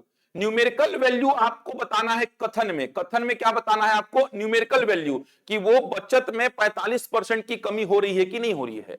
आपको कथन में न्यूमेरिकल वैल्यू दिया है, और उस न्यूमेरिकल वैल्यू को फाइंड करने के लिए आपने क्या किया? रेशियो का कंसेप्ट लगाया, परसेंटेज का कंसेप्ट लगाया, तब जाके आपको वो उत्तर मिला 45%। ठीक है सर, लेकिन क्या उस 45% को खोजने में इसका कोई यूज हुआ है क्या? नहीं हुआ है। ये कारण अपने आप में सही है, लेकिन कथन के सत्यता की जांच में अपन इसका कोई उपयोग नहीं किए।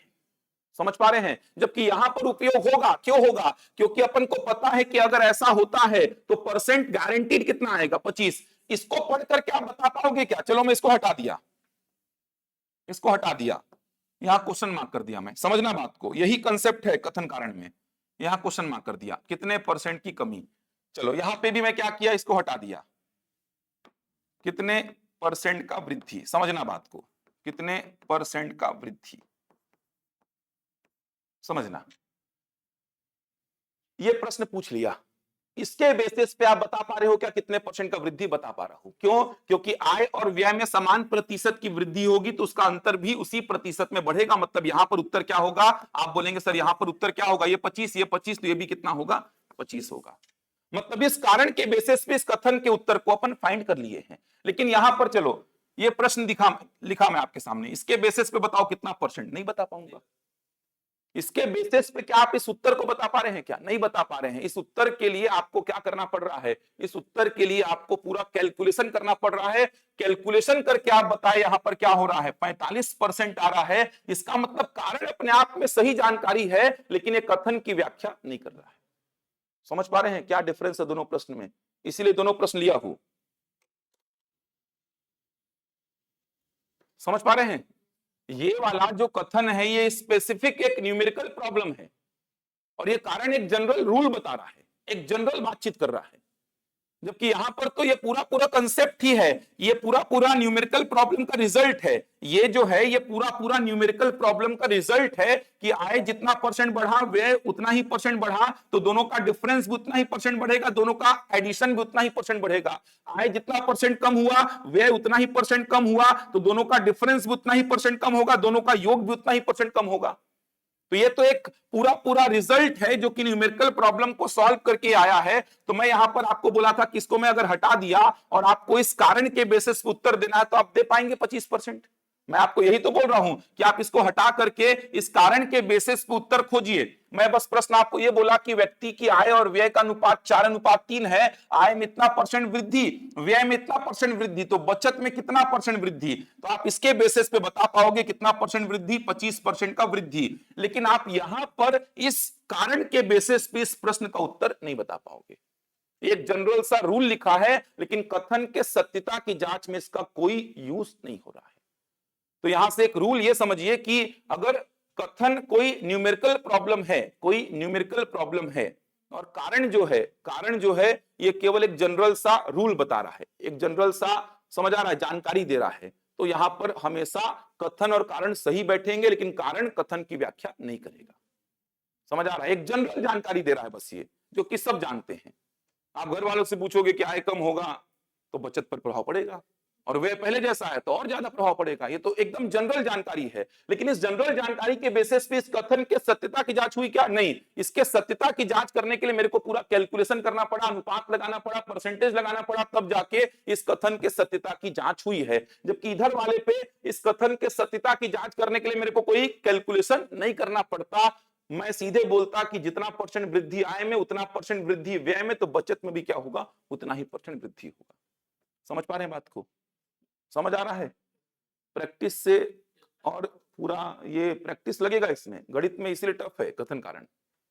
समझ आ रहा है? गणित में टफ है बल्कि कथन कारण, जीएस में उतना टफ नहीं है। समझ आ रहा है? लैंग्वेज में उतना टफ नहीं है कथन कारण का प्रश्न, गणित में टफ है। देखो टफ तब हो जाता है जब दोनों सही हो जाएं। दोनों सही हो जाए तो फिर व्याख्या कर रहा है कि नहीं ये मैटर करता है। नोट कर लो फिर यहां पे उत्तर क्या होगा? कथन सही है, कारण सही है, परंतु कारण कथन की सही व्याख्या नहीं कर रहा है। ऑनलाइन में समझ आया भाई? ये पूरा तरीका है। बढ़िया से लिखते चलना, हर चैप्टर के एंड में पढ़ाऊंगा ये सब चीजों को, हर चैप्टर के एंड में। अब यही चाहेगा इसी चीज को पढ़ के मत जाना, ऐसा नहीं है। कहीं इस बार आया ही नहीं, मेरे को तो लग रहा नहीं चाहेगा, देखना तो बच्चों के जिद में पढ़ा रहा हूं मैं। मेरे को तो पूरा ऐसा फीलिंग है, पूरा ऐसा वाइब से कि नहीं आएगा मंडी में क्योंकि जिस चीज में मार्केट में लोग लग जाते हैं, लग गए हैं। अच्छा, सब फैकल्टीज के बस की बात भी नहीं है ये। समझ आ रहा है? अब देखो मैं ये सब बनाया हूँ, ऐसे जो बता रहा था ऐसे बहुत सारे नोट्स हैं मेरे। देखो हर चैप्टर के ऐसे नोट्स हैं कथन कारण के।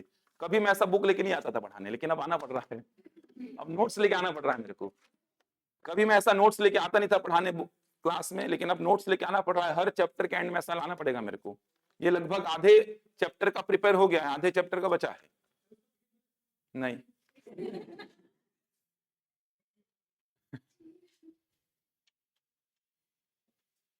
करा तो रहा हूं भाई। प्रैक्टिस शीट में क्वेश्चन रहेंगे ना आपके कथन कारण के। अरे जितना मेरे पास रहेगा वो आपके लिए रहेगा भाई, कोई अपने लिए थोड़ी कर रहा हूं मैं लेकिन आप एडवांस में मांगोगे कि हर चैप्टर का दे दो, तो हर चैप्टर का नहीं मिलेगा। जो जो चैप्टर होते जाएगा उसका कराते जाऊंगा मैं।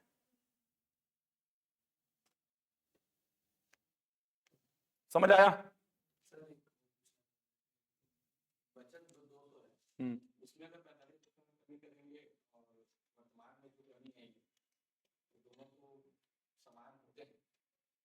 क्या बोल रहे हो? हाँ इसमें, हाँ हाँ हाँ, तो एक ही बात तो है, 200 से 110 जाओ। क्या बोलना चाह रहे हो आप फिर? कैसे व्याख्या कर रहा है बताओ ना। मैं बोल रहा हूं कि इसके बेसिस पे आप ये डेटा फाइंड नहीं कर सकते, मैं ये बोलना चाह रहा हूं। इस कारण के बेसिस पे इस डेटा को फाइंड नहीं कर पा रहे हो आप। समझ आ रहा है? ये एक जनरल रूल है, एक जनरल बातचीत है इसके बेसिस पे आप इस कथन को चेक करने का मतलब क्या? मैं आपसे पूछा इस कथन को चेक करो ट्रू है कि फॉल्स है, तो इस कथन को चेक करने का मतलब आप इस डेटा को चेक करोगे ना कि 45% आ रहा है कि नहीं आ रहा है, यही तो मतलब हुआ। मैं बोला इस कथन के सत्यता की जांच करो, तो इस कथन के सत्यता की जांच करने में मेन मेरा आपसे यह सवाल है कि ये 45% आ रहा है कि नहीं आ रहा है, चेक करो। तो आपने चेक किया 45% आया, लेकिन क्या इस जनरल बातचीत के बेसिस पे बस आप उत्तर बता पाएंगे क्या सही है कि नहीं है? नहीं बता पा रहे हो। आप कैलकुलेशन मत करो, क्या केवल इसके बेसिस पे बता पा रहे हो 45%? नहीं बता पा रहे हो, लेकिन यहां पर बता पा रहे हो, केवल इसके बेसिस पे आप बता पा रहे हो कि क्या आएगा, 25% आएगा।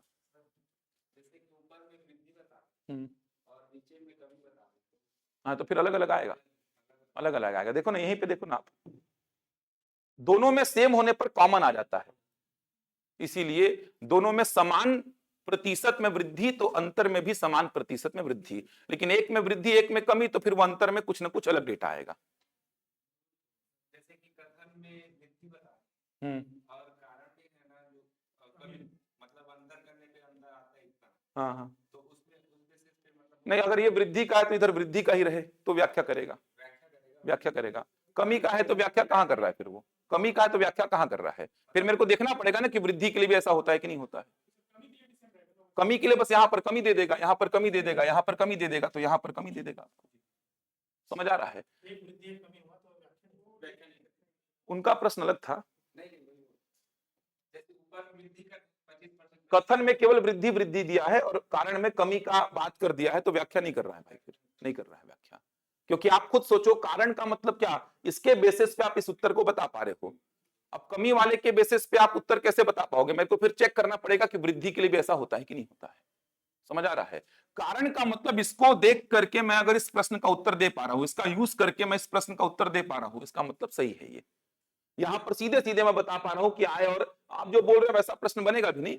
समझ आ रहा है? लॉजिकल प्रश्न पूछेगा तो आय और व्यय दोनों में समान प्रतिशत की वृद्धि होने पर उनका अंतर भी उसी प्रतिशत से बढ़ता है, इसका मतलब कि उत्तर 25% होगा सर। मतलब इस कारण के बेसिस पे कथन के सत्यता की जांच हो गई है, लेकिन यहां पर इस कारण के बेसिस पे 45% की जांच नहीं हो पा रही है। तो यहां पर व्याख्या नहीं कर रहा है और यहां पर व्याख्या कर रहा है। समझ पा रहे हैं? अरे समझ आया कि नहीं आया? ये एक आध और ट्राई करो, चलो। सही जोड़ी बनाने वाले प्रश्नों में दिक्कत नहीं आएगी, सही जोड़ी बनाने वाले प्रश्नों में दिक्कत नहीं आएगी, आपको ध्यान रखिएगा। सही जोड़ी में क्या है यार, सही जोड़ी में 4 ठो अलग प्रश्न, 4 ठो अलग प्रश्न, यही तो मतलब होगा। सही जोड़ी में 4-4 प्रश्न दे देगा सही जोड़ी में। सही जोड़ी में आपको जैसे एक प्रश्न सही जोड़ी का लिख लो, चलो एक बार पहले एक सही जोड़ी का प्रश्न लिखो तो जल्दी से, उसके बाद कथन कारण के प्रश्न में आऊंगा। फिर एक सही जोड़ी का प्रश्न लिखो। सही जोड़ी के प्रश्न में वही सब करना है जो आपने सीखा है। लिखिए, सही जोड़ी मिलाइए। लिखिए पहला, ए अनुपात बी बराबर, इसी वैरायटी का एक प्रश्न अभी रिसेंट में किसी एग्जाम में आया था। ए अनुपात बी बराबर 3:4 तथा बी अनुपात सी बराबर 5:6। तो ए प्लस बी अनुपात बी प्लस सी, बी में लिखिए ए अनुपात बी बराबर 8:9 तथा बी अनुपात सी बराबर 3:2। तो ए अनुपात सी बराबर, ये अच्छा प्रश्न है सी वाला जो है। खैर यहाँ पे सही जोड़ी बनाने का प्रश्न है, तो सी को सॉल्व नहीं करोगे तो भी ऑप्शन से चेक कर सकते थे, लेकिन सी वाला प्रश्न अच्छा है, इसको समझाऊंगा मैं।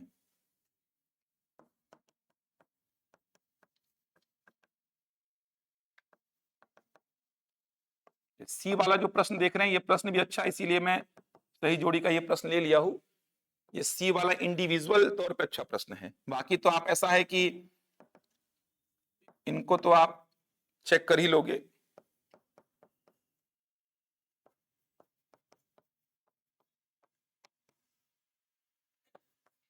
ऑप्शंस को थोड़ा देखना, किस प्रश्न को सॉल्व करे जिससे कि उत्तर मेरा तुरंत आ जाए। सही जोड़ी बनाने के प्रश्न भी नहीं मिल रहे हैं भाई कहीं पे, ये सब खुद से बनाने पड़ रहे हैं, और बनाते समय प्रॉब्लम ये भी है कि 4 ऐसे प्रश्न डालने पड़ रहे हैं जिसमें चारों में एक जैसा उत्तर आ रहा हो। यह प्रश्न है। अब ऑप्शन दे रहा, थोड़ा ऑप्शन में खेलना सीखना, सही जोड़ी बनाने वाले प्रश्नों में थोड़ा ऑप्शन में खेलना सीखना। अभी बनाने मत बैठो, थोड़ा ऑप्शंस को देखो, किसको सॉल्व करने पर जल्दी अपना काम बनेगा वो देखना।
यहाँ 3 लिख लीजिएगा,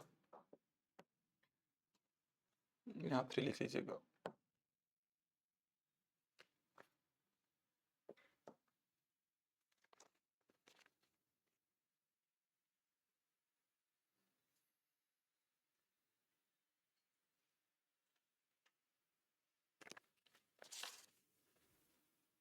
बनाइए, ये ऑप्शंस मैंने लिख दिए हैं, ये प्रश्न है आपके सामने, थोड़ा सोचिए क्या रहा है। बी, बाकी लोग बनाइए। जो नहीं बनता उसको ज्यादा परेशान मत हुआ करो, जो आसान दिखे ना उसको फटाफट बनाया करो।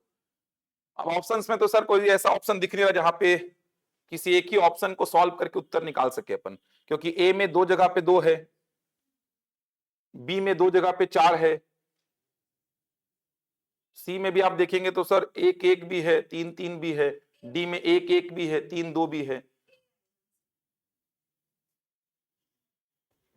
चेक करिए, जो आसान लगता है फटाफट उसको बनाइए, यही तो दिक्कत है। ऑप्शन भी देखो ना घुमा दिया है, ऑप्शन भी घुमा दिया, देखो ऑप्शन भी घुमा दिया है।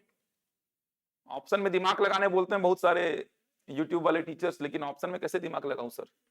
ऑप्शन में ही दिमाग लगाऊंगा उतने देर में तो समय खत्म हो जाएगा। जो आसान लगे फटाफट निपटाओ उसमें, जो आसान लगे, ठीक, जो आसान लगे ना उसी को निपटाओ। तो जो आपको आसान लग रहा है, 4 ठो प्रश्न है आपके सामने, सर सी थोड़ा टफ लग रहा है सर, ये तो आसान लग रहा है सर, बी, लेकिन बी में सर देखो ना 4 4 2 3, चलो बी को निपटाओ। तो बी को निपटाने में कुछ समझ आ रहा है क्या? डी वाला सॉल्व करेंगे तो डी सब में अलग अलग कहाँ है? अलग अलग है क्या? एक एक है, ठीक है, ठीक है। ऑप्शन से देखेंगे तो डी में भी, लेकिन 2 ऑप्शन हैं, इधर भी 2 में 1 1 है, 1 में 2 है, 1 में 3 है। इतना बुद्धि लगाने से अच्छा है, मेरा मानना यह है कि फटाफट जो आसान दिखता है निपटाओ यार। जितना बुद्धि लगा उतने में तो 2 निपट जाते इसमें, जितना बुद्धि उधर लगा उतने में 2 निपट जाती, इधर पे आराम से 2 निपट जाते भाई।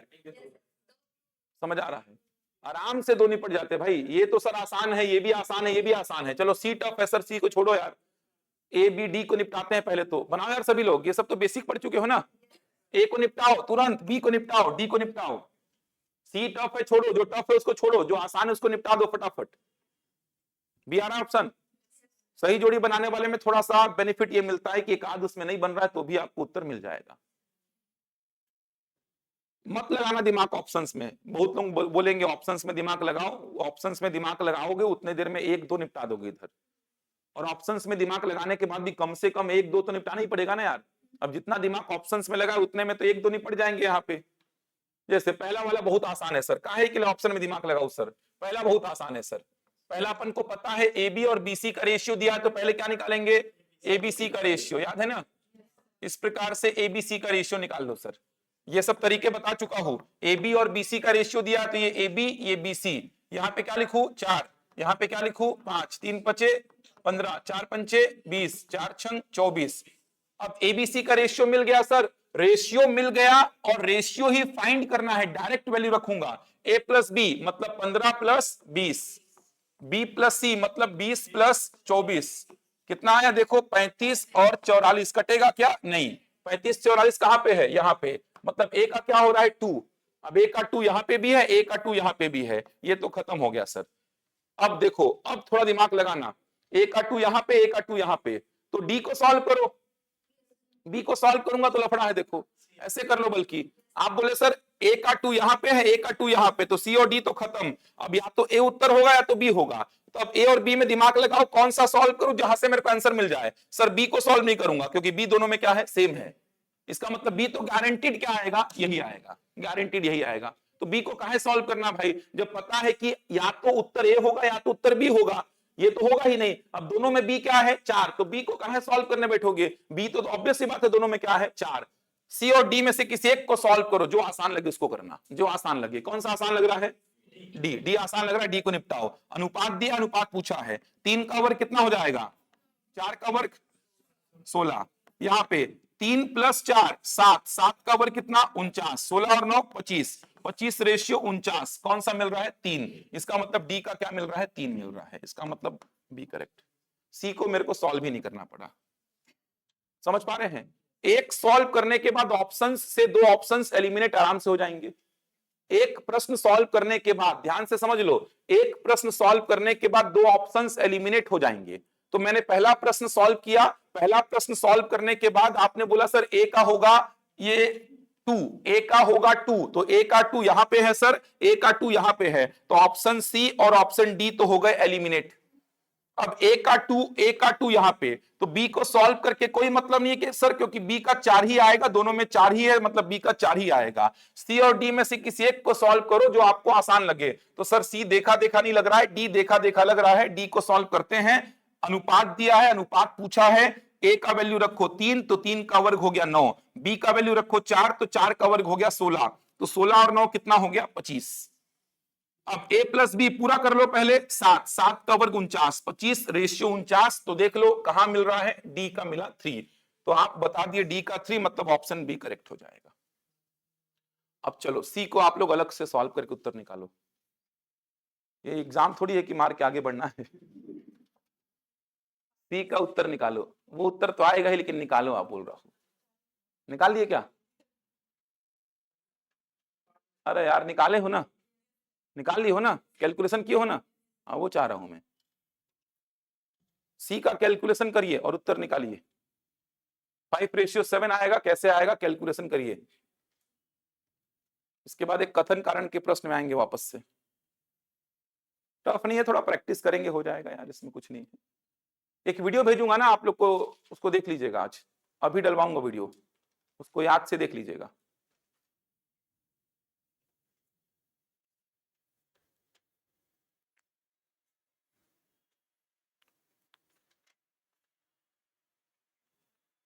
प्रैक्टिस शीट भी दिलवा दे रहा हूं, कथन कारण के प्रश्न का अलग से मिल जाएगा आपको। अभी जो प्रैक्टिस शीट दिलवा रहा हूं उसमें कथन कारण के प्रश्न नहीं है, लेकिन अच्छे प्रश्न है उसमें।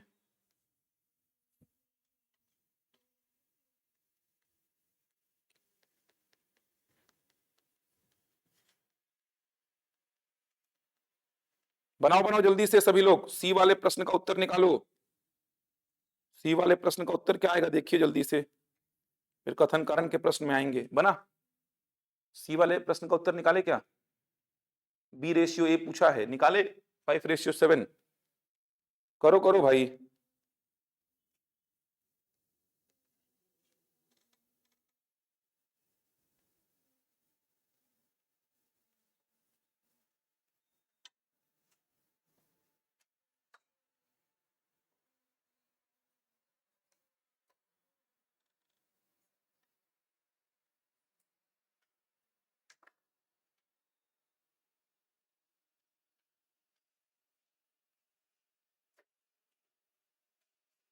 प्रैक्टिस सेट लेते हुए जाएंगे आज।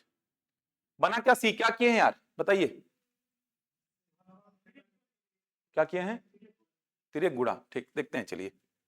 सी वाले प्रश्न को देखते हैं। ये तो समझ आया ना इसका अप्रोच क्या करना है अपन को। सही जोड़ी बनाने वाले प्रश्न में ये तो दिक्कत नहीं है कि व्याख्या कर रहा है कि नहीं। सही जोड़ी बनाने वाले में सीधे सीधे 4 प्रश्न है आपके सामने। 2 प्रश्न मुश्किल से सॉल्व करने पड़ते हैं आपको। 2 प्रश्न, 4 नहीं करने पड़ेंगे, 2 करने पड़ेंगे। थोड़ा चालाकी दिखाएंगे तो 2 करने हैं। चारों को सॉल्व करने मत बैठ जाना।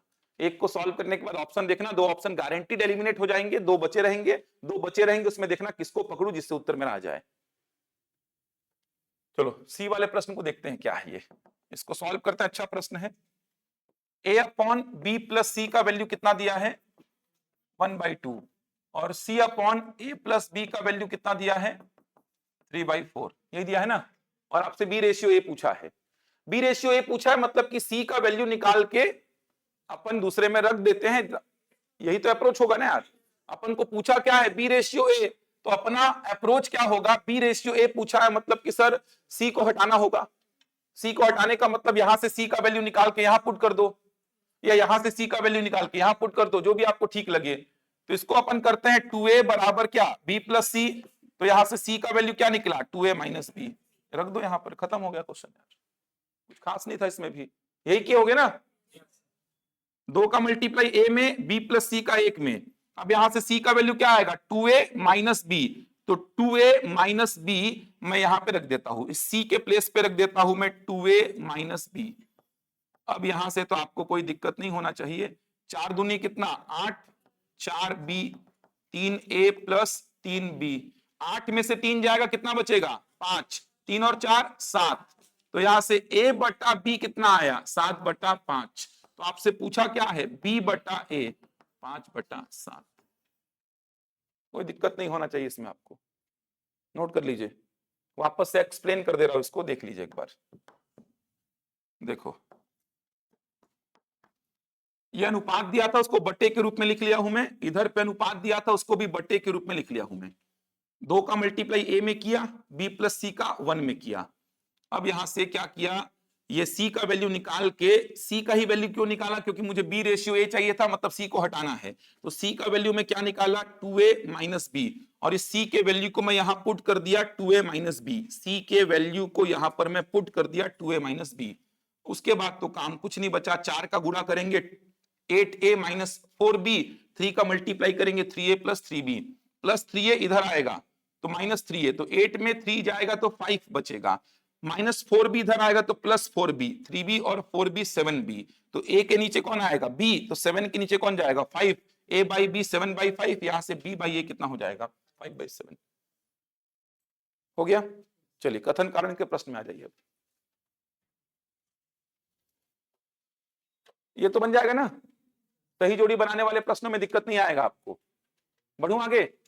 इस प्रश्न में सी को सॉल्व करने की आवश्यकता नहीं थी। जो टफ लगे उसको मत किया करो सही जोड़ी बनाने वाले प्रश्न में। चलो लिखो, एक क्वेश्चन लिखो। तो अभी जो कराया उसी का यूज करना, देखना। लिखिए, कथन लिखिए।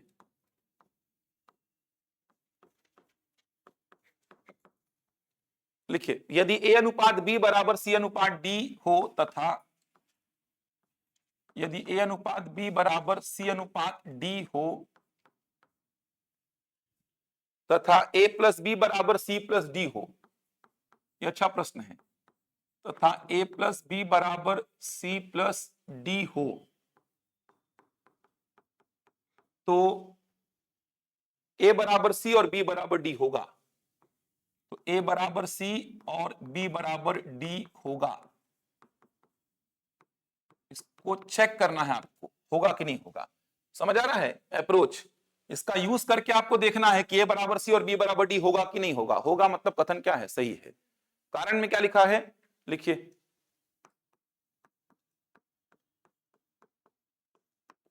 कारण में लिखा है कि समानुपात और योग समान होने पर पद समान होते हैं।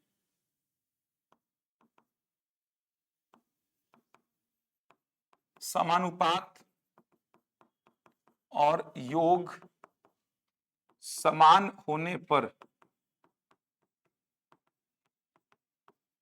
पद समान होते हैं। चलो चेक करो, पहले तो इंडिविजुअल चेक करो कथन को। कथन को इंडिविजुअल चेक करो। चेक करो कि ए बटा बी बराबर सी बटा डी और ए प्लस बी बराबर सी प्लस डी अगर आपको दे दूं मैं, तो ए और सी बराबर होगा, बी और डी बराबर होगा क्या? पहले तो मेरे को बताना होगा कि नहीं होगा। थोड़ा लगाओ, गणित लगाओ थोड़ा। ए अनुपात बी बराबर सी अनुपात डी, ए प्लस बी बराबर सी प्लस डी, तो वहां से चेक करो ए और सी बराबर निकलेगा कि नहीं निकलेगा, बी और डी बराबर निकलेगा कि नहीं निकलेगा, चेक करो।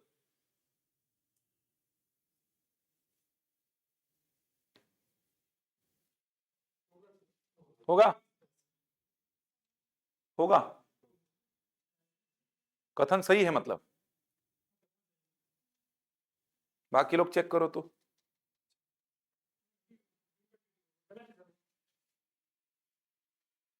कथन को चेक करो।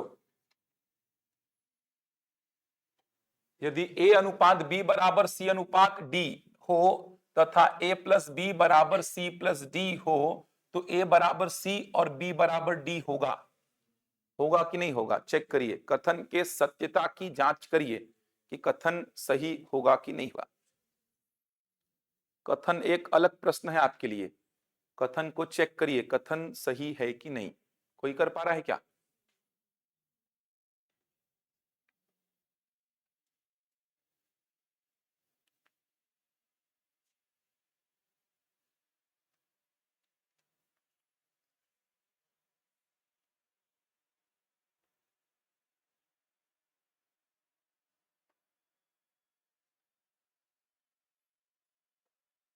कथन गलत है हेमंत कुमार, और कथन नहीं चेक पा रहे हो क्या यार? देखो यार कितना सिंपल है, ऐसा सब प्रश्न इधर से बनेगा, ऐसा सब प्रश्न आता है इधर से। कथन सही है, देखना कैसे बनेगा ये। पहले तो इंडिविजुअल चेक करते हैं कथन को, इंडिविजुअल चेक करते हैं कथन को। तो ए अनुपात बी का मतलब क्या, ए बटा बी, सी अनुपात डी का मतलब क्या, सी बटा डी, ये अपन को दिया है प्रश्न में। चलो और क्या दिया है, ए प्लस बी बराबर क्या, सी प्लस डी, ये भी दिया है। अब देखना है कि इन दोनों से ए और सी बराबर आता है, बी और डी बराबर आता है कि नहीं। अगर आया मतलब कथन क्या है, सही है। चलो देखते हैं आता है कि नहीं आता है।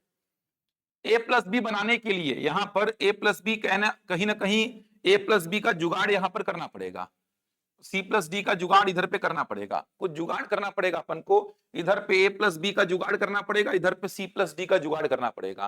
तो आप दोनों साइड क्या करो, ऐसा प्लस वन कर दो, दोनों साइड समान संख्या जोड़ सकते हैं, कोई दिक्कत तो है नहीं सर, दोनों साइड समान संख्या जोड़ सकते हैं। अरे जोड़ सकते हैं ना, इसी को बोलते हैं योगांतरानुपात।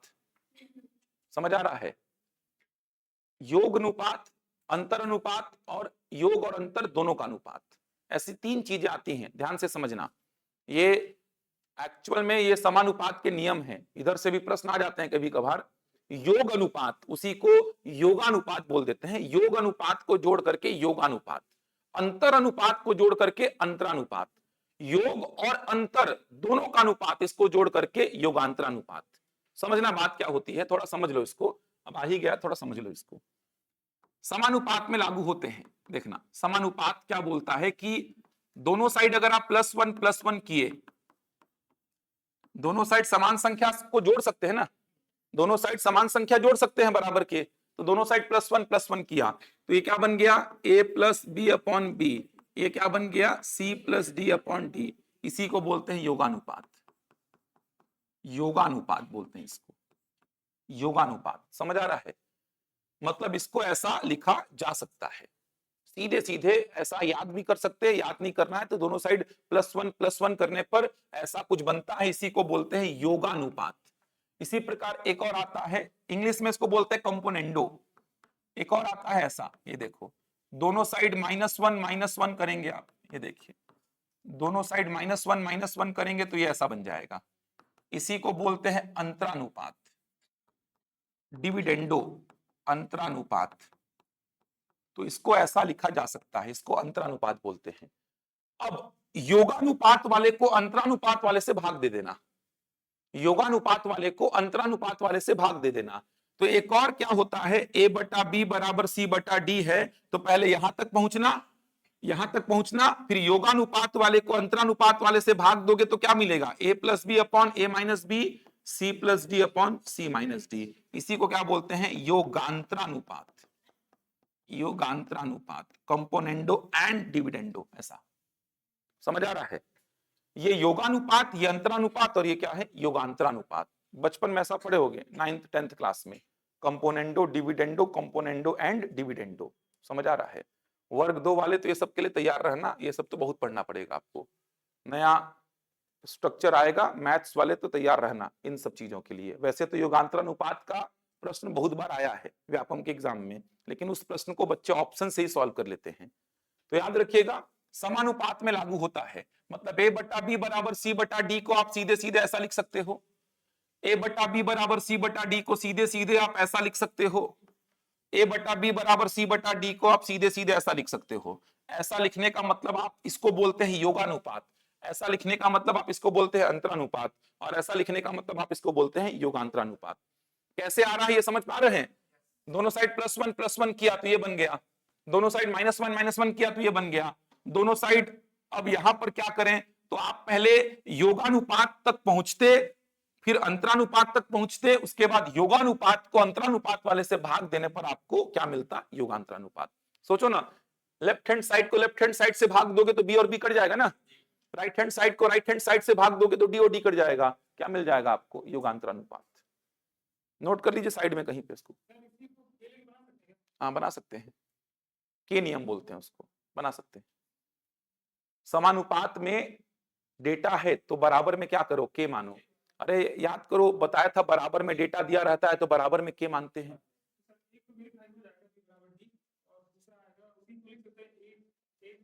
अरे अगर b बराबर d हो गया तो ऑब्वियस सी बात है a बराबर c तो हो ही जाएगा ना यार। आप खुद सोचो ना यार, b बराबर d हो गया, अरे निकाले कि नहीं b बराबर d आप, तो a बराबर c तो ऑब्वियस सी बात है होगा, क्योंकि a बटा b बराबर c बटा d है। तो b और d तो बराबर हुआ तो ऑब्वियस सी बात है a और c तो बराबर हो ही जाएगा ना। b और d आपने अगर बराबर निकाल लिया तो a और c तो बराबर निकल ही जाएगा।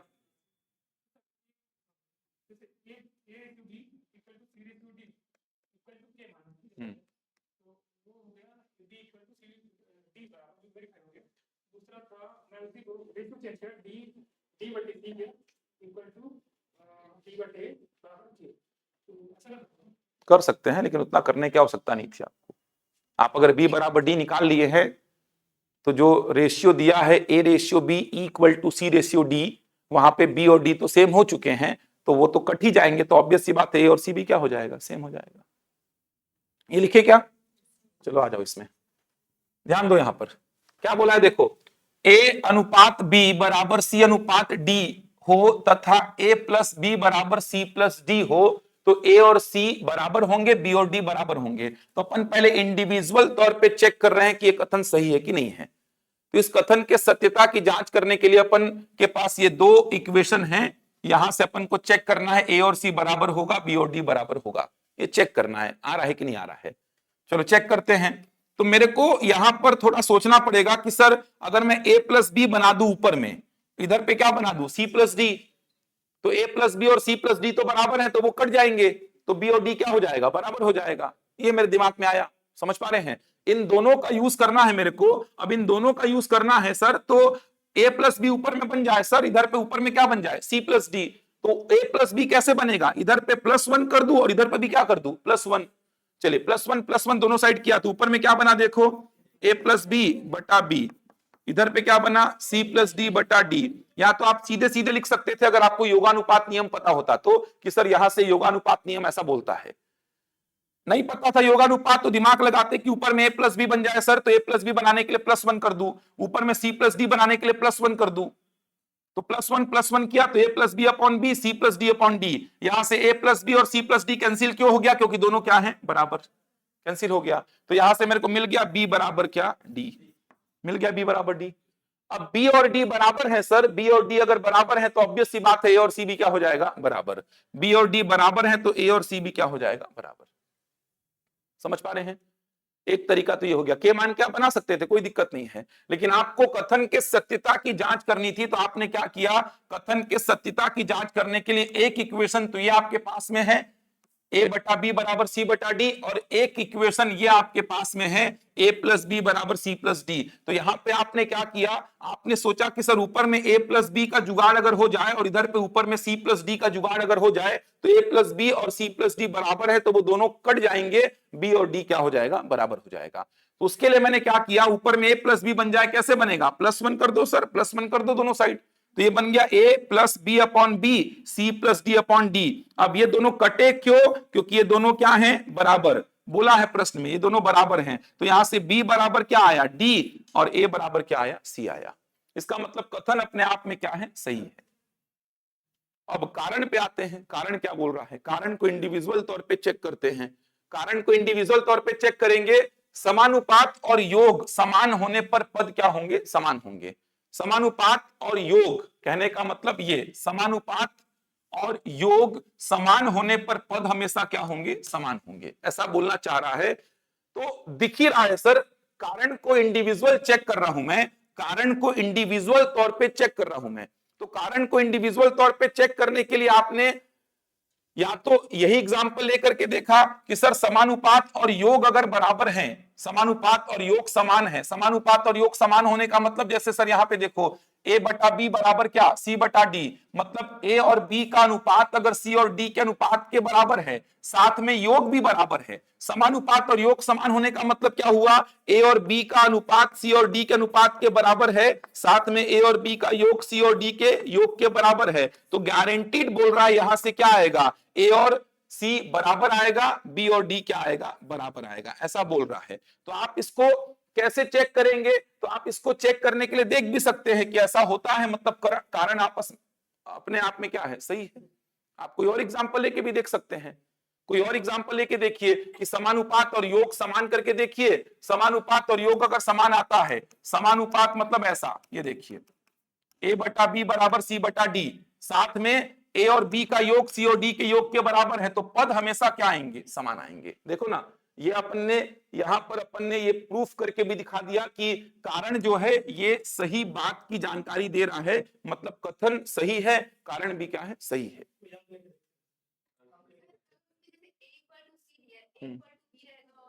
नहीं, गलत हो जाएगा फिर। देखो a बराबर c आएगा, b बराबर d आएगा, a बराबर c और b बराबर d ही आएगा, a बराबर b नहीं आ सकता, समझ आ रहा, a बराबर c और b बराबर d ही आएगा।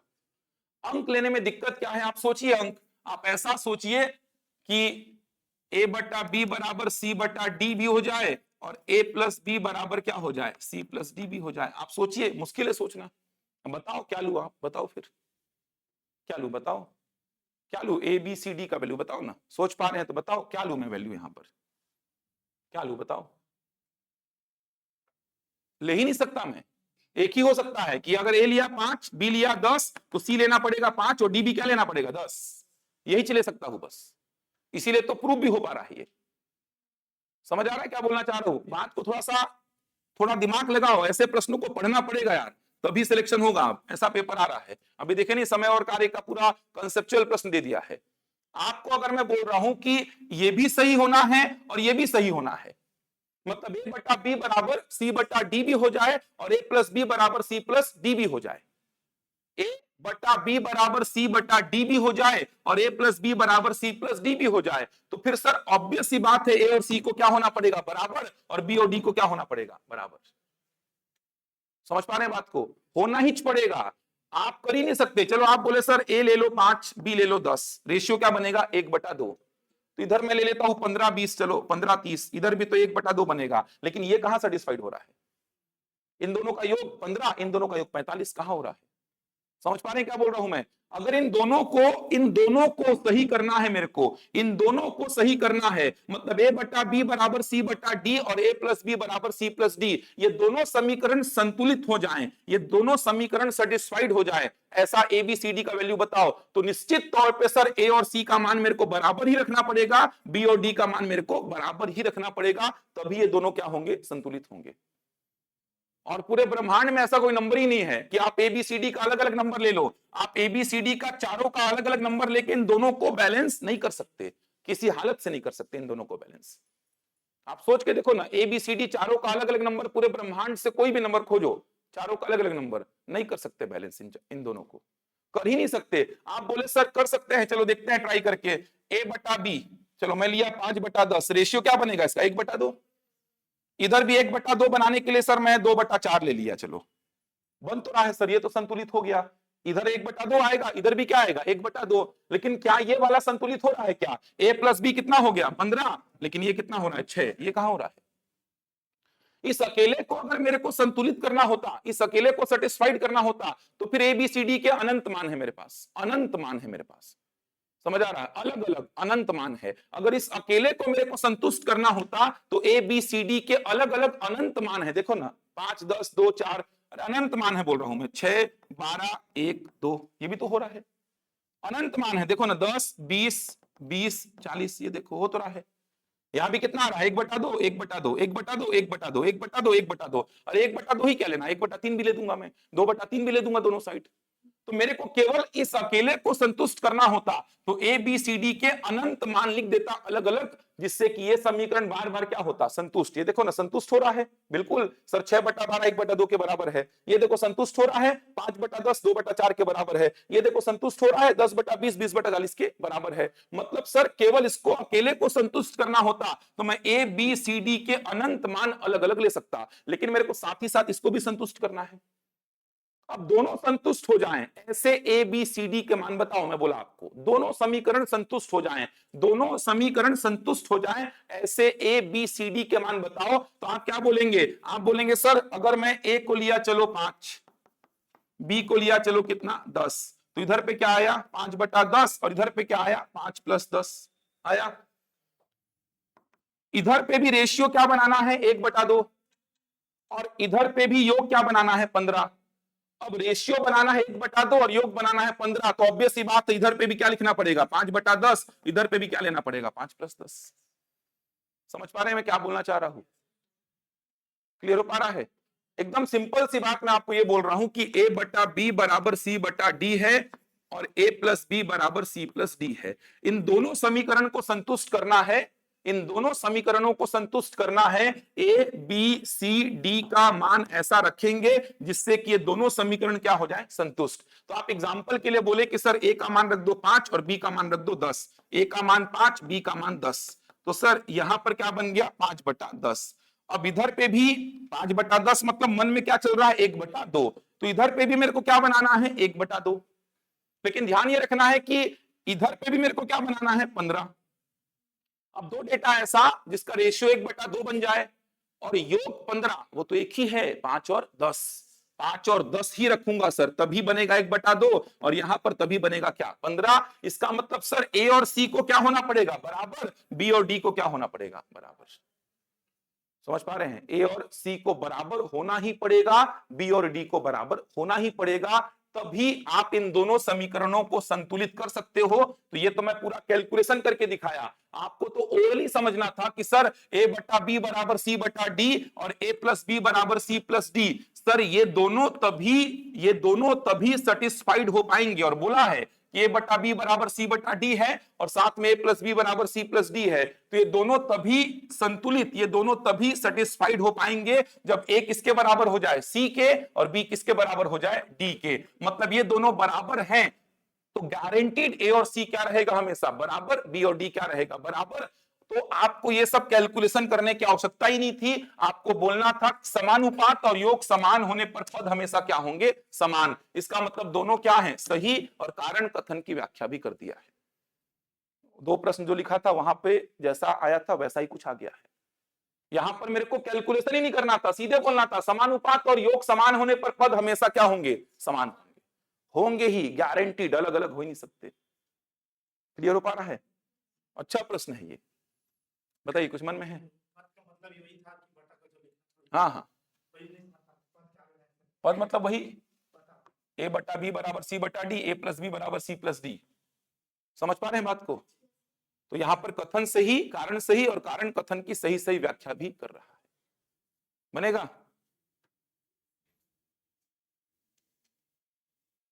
ऑनलाइन में समझ आया प्रश्न क्या बोलना चाह रहा है? आपसे मैं इतना बस पूछ रहा हूं कि बताओ ना यहां पर एबीसीडी का मान क्या रखूं जिससे कि दोनों सेटिस्फाइड हो जाए, मेरा इतना प्रश्न है बस।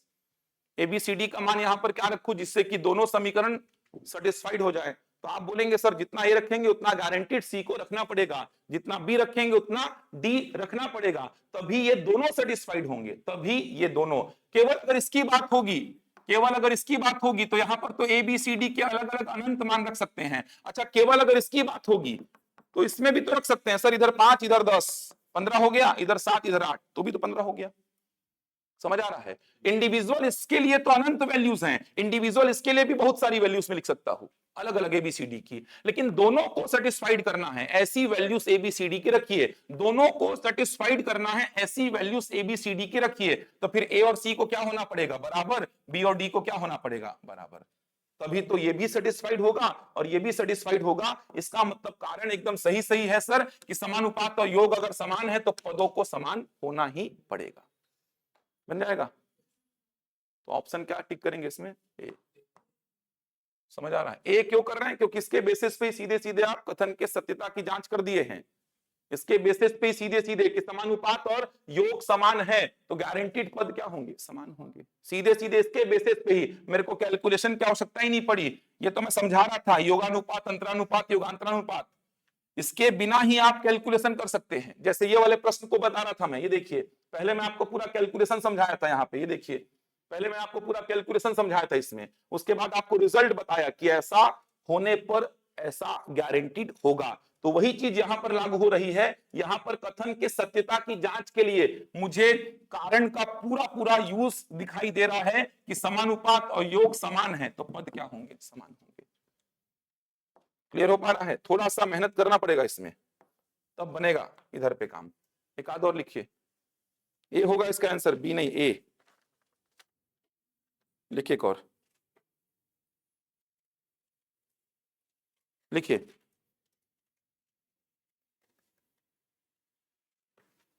कथन लिखिए।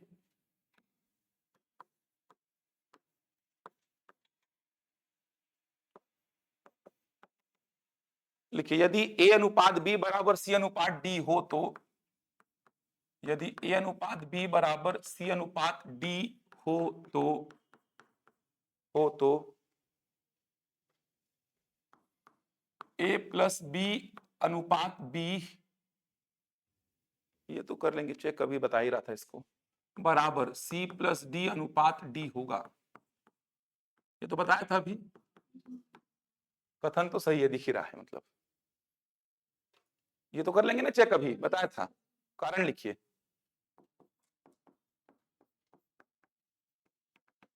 लिखिए समानुपात के प्रत्येक पद में, समानुपात के प्रत्येक पद में बोला है, समानुपात के प्रत्येक पद में, प्रत्येक पद ना, समानुपात के प्रत्येक पद, समझ आ रहा है? जैसे ए बटा बी बराबर सी बटा डी, तो चारों में लेफ्ट हैंड साइड और राइट हैंड साइड की बात नहीं कर रहा है, चारों में बोल रहा है। ए में जोड़ो, बी में जोड़ो, सी में जोड़ो, डी में जोड़ो। समझ आ रहा है? समानुपात के प्रत्येक पद में समान संख्या जोड़ने पर, समान संख्या जोड़ने पर, समान संख्या जोड़ने पर समानुपात बना रहता है। तो आसान हो गया बहुत, समानुपात बना रहता है।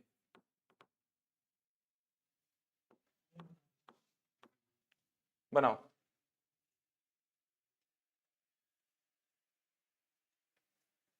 बनाओ, ये तो सिंपल सा है यार। समानुपात के प्रत्येक पद में समान संख्या जोड़ के देखो तो क्या समानुपात बना रहता है क्या? समानुपात के प्रत्येक पद में समान संख्या जोड़ के देखो ना, कोई भी समानुपात ले लो आप, समानुपात के प्रत्येक पद में समान संख्या जोड़ के देखो तो एक बार, क्या समानुपात बना रहेगा? क्या कैसे बना रहेगा बताओ तो यार? 1/2 10/20 समानुपात में है, 1/2 10/20 समानुपात में है, सारे पदों में एक एक जोड़ दो, कहां समानुपात बना रहेगा? समझ आ रहा है? कारण तो यहां पे क्लियरली दिख रहा है गलत है। समानुपात के प्रत्येक पद में बोला है, समानुपात के प्रत्येक पद में समान संख्या जोड़ने पर, प्रत्येक पद में ऐसा नहीं बोला समानुपात में left hand side right hand side जोड़ो एक एक, दो दो जोड़ो, ऐसा नहीं बोला, ये बोल रहा समानुपात के प्रत्येक पद में। कथन को इंडिविजुअल चेक करो, कथन को इंडिविजुअल चेक करते हैं। चलो कथन को इंडिविजुअल चेक करेंगे तो क्या आया, ए बटा बी बराबर सी बटा डी, ये दिया है तो ये तो लिख ही सकते हैं। कैसे लिखे अपन, लेफ्ट हैंड साइड में +1 कर दिया और राइट हैंड साइड में क्या किया, +1। तो यहां से क्या मिला मेरे को, a plus B upon B बराबर C plus D upon D मिल गया मेरे को। इसी को तो मैं वैसा लिखा हुआ है, देखो a plus B ratio B बराबर C plus D ratio D. इसका मतलब अगर ऐसा है तो ऐसा भी होगा, इसका मतलब कथन क्या है, सही है।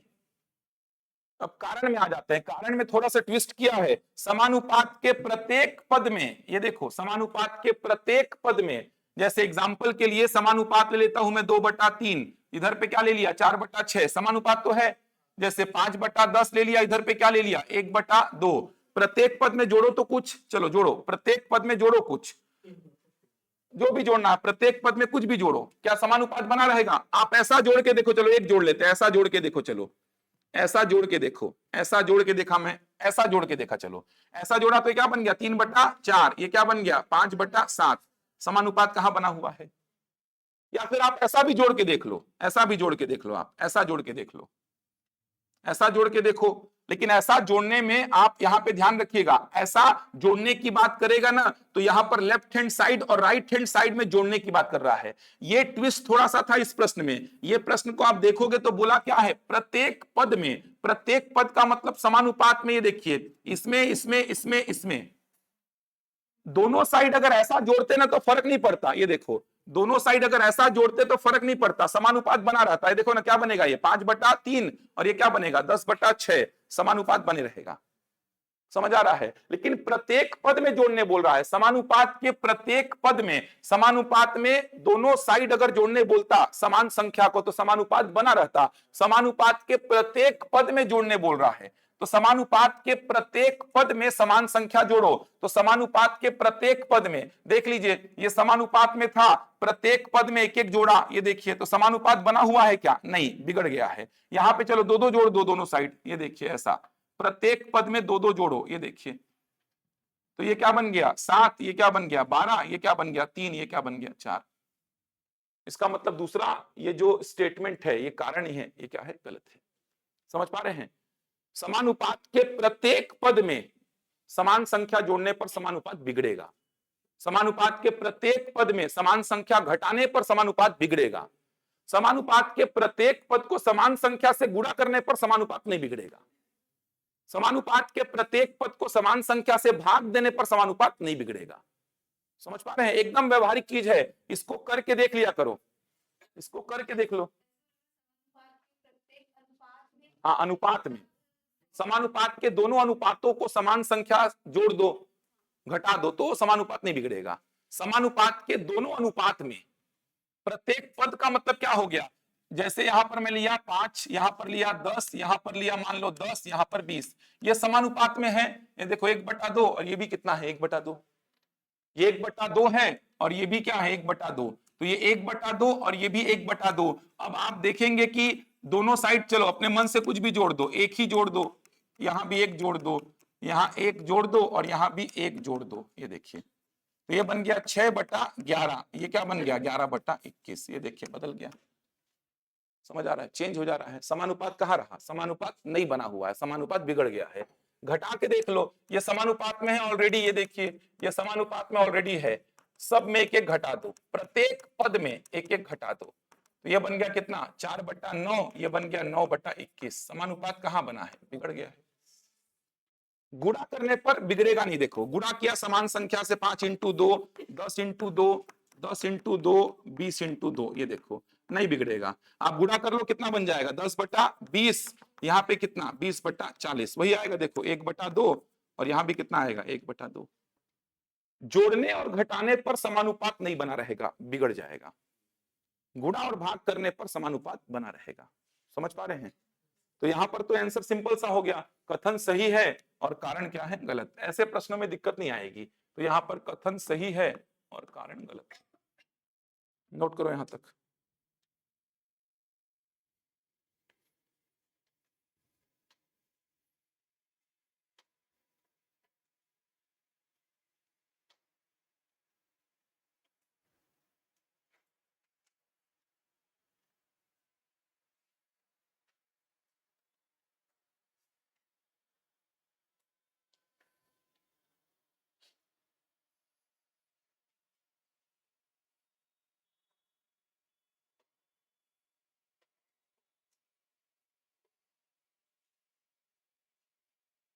बन जाएगा यहां तक?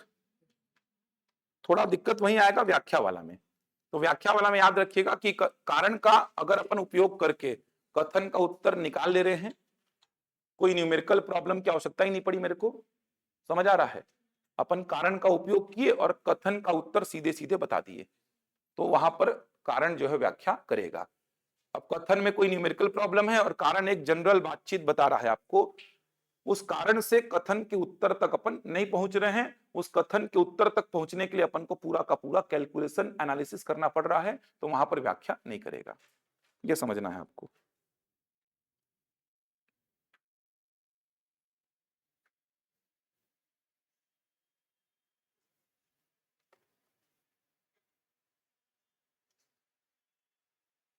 बन जाएगा? तो याद रखिएगा समानुपात के प्रत्येक पद में, प्रत्येक पद का मतलब 4 पद ए बी सी डी। जैसे ये समानुपात है, जैसे मैं बोलूं ए बी सी डी समानुपात में है, ए बी सी डी समानुपात में है, तो कितने पद होगा? ये 4 हो गए ना यार।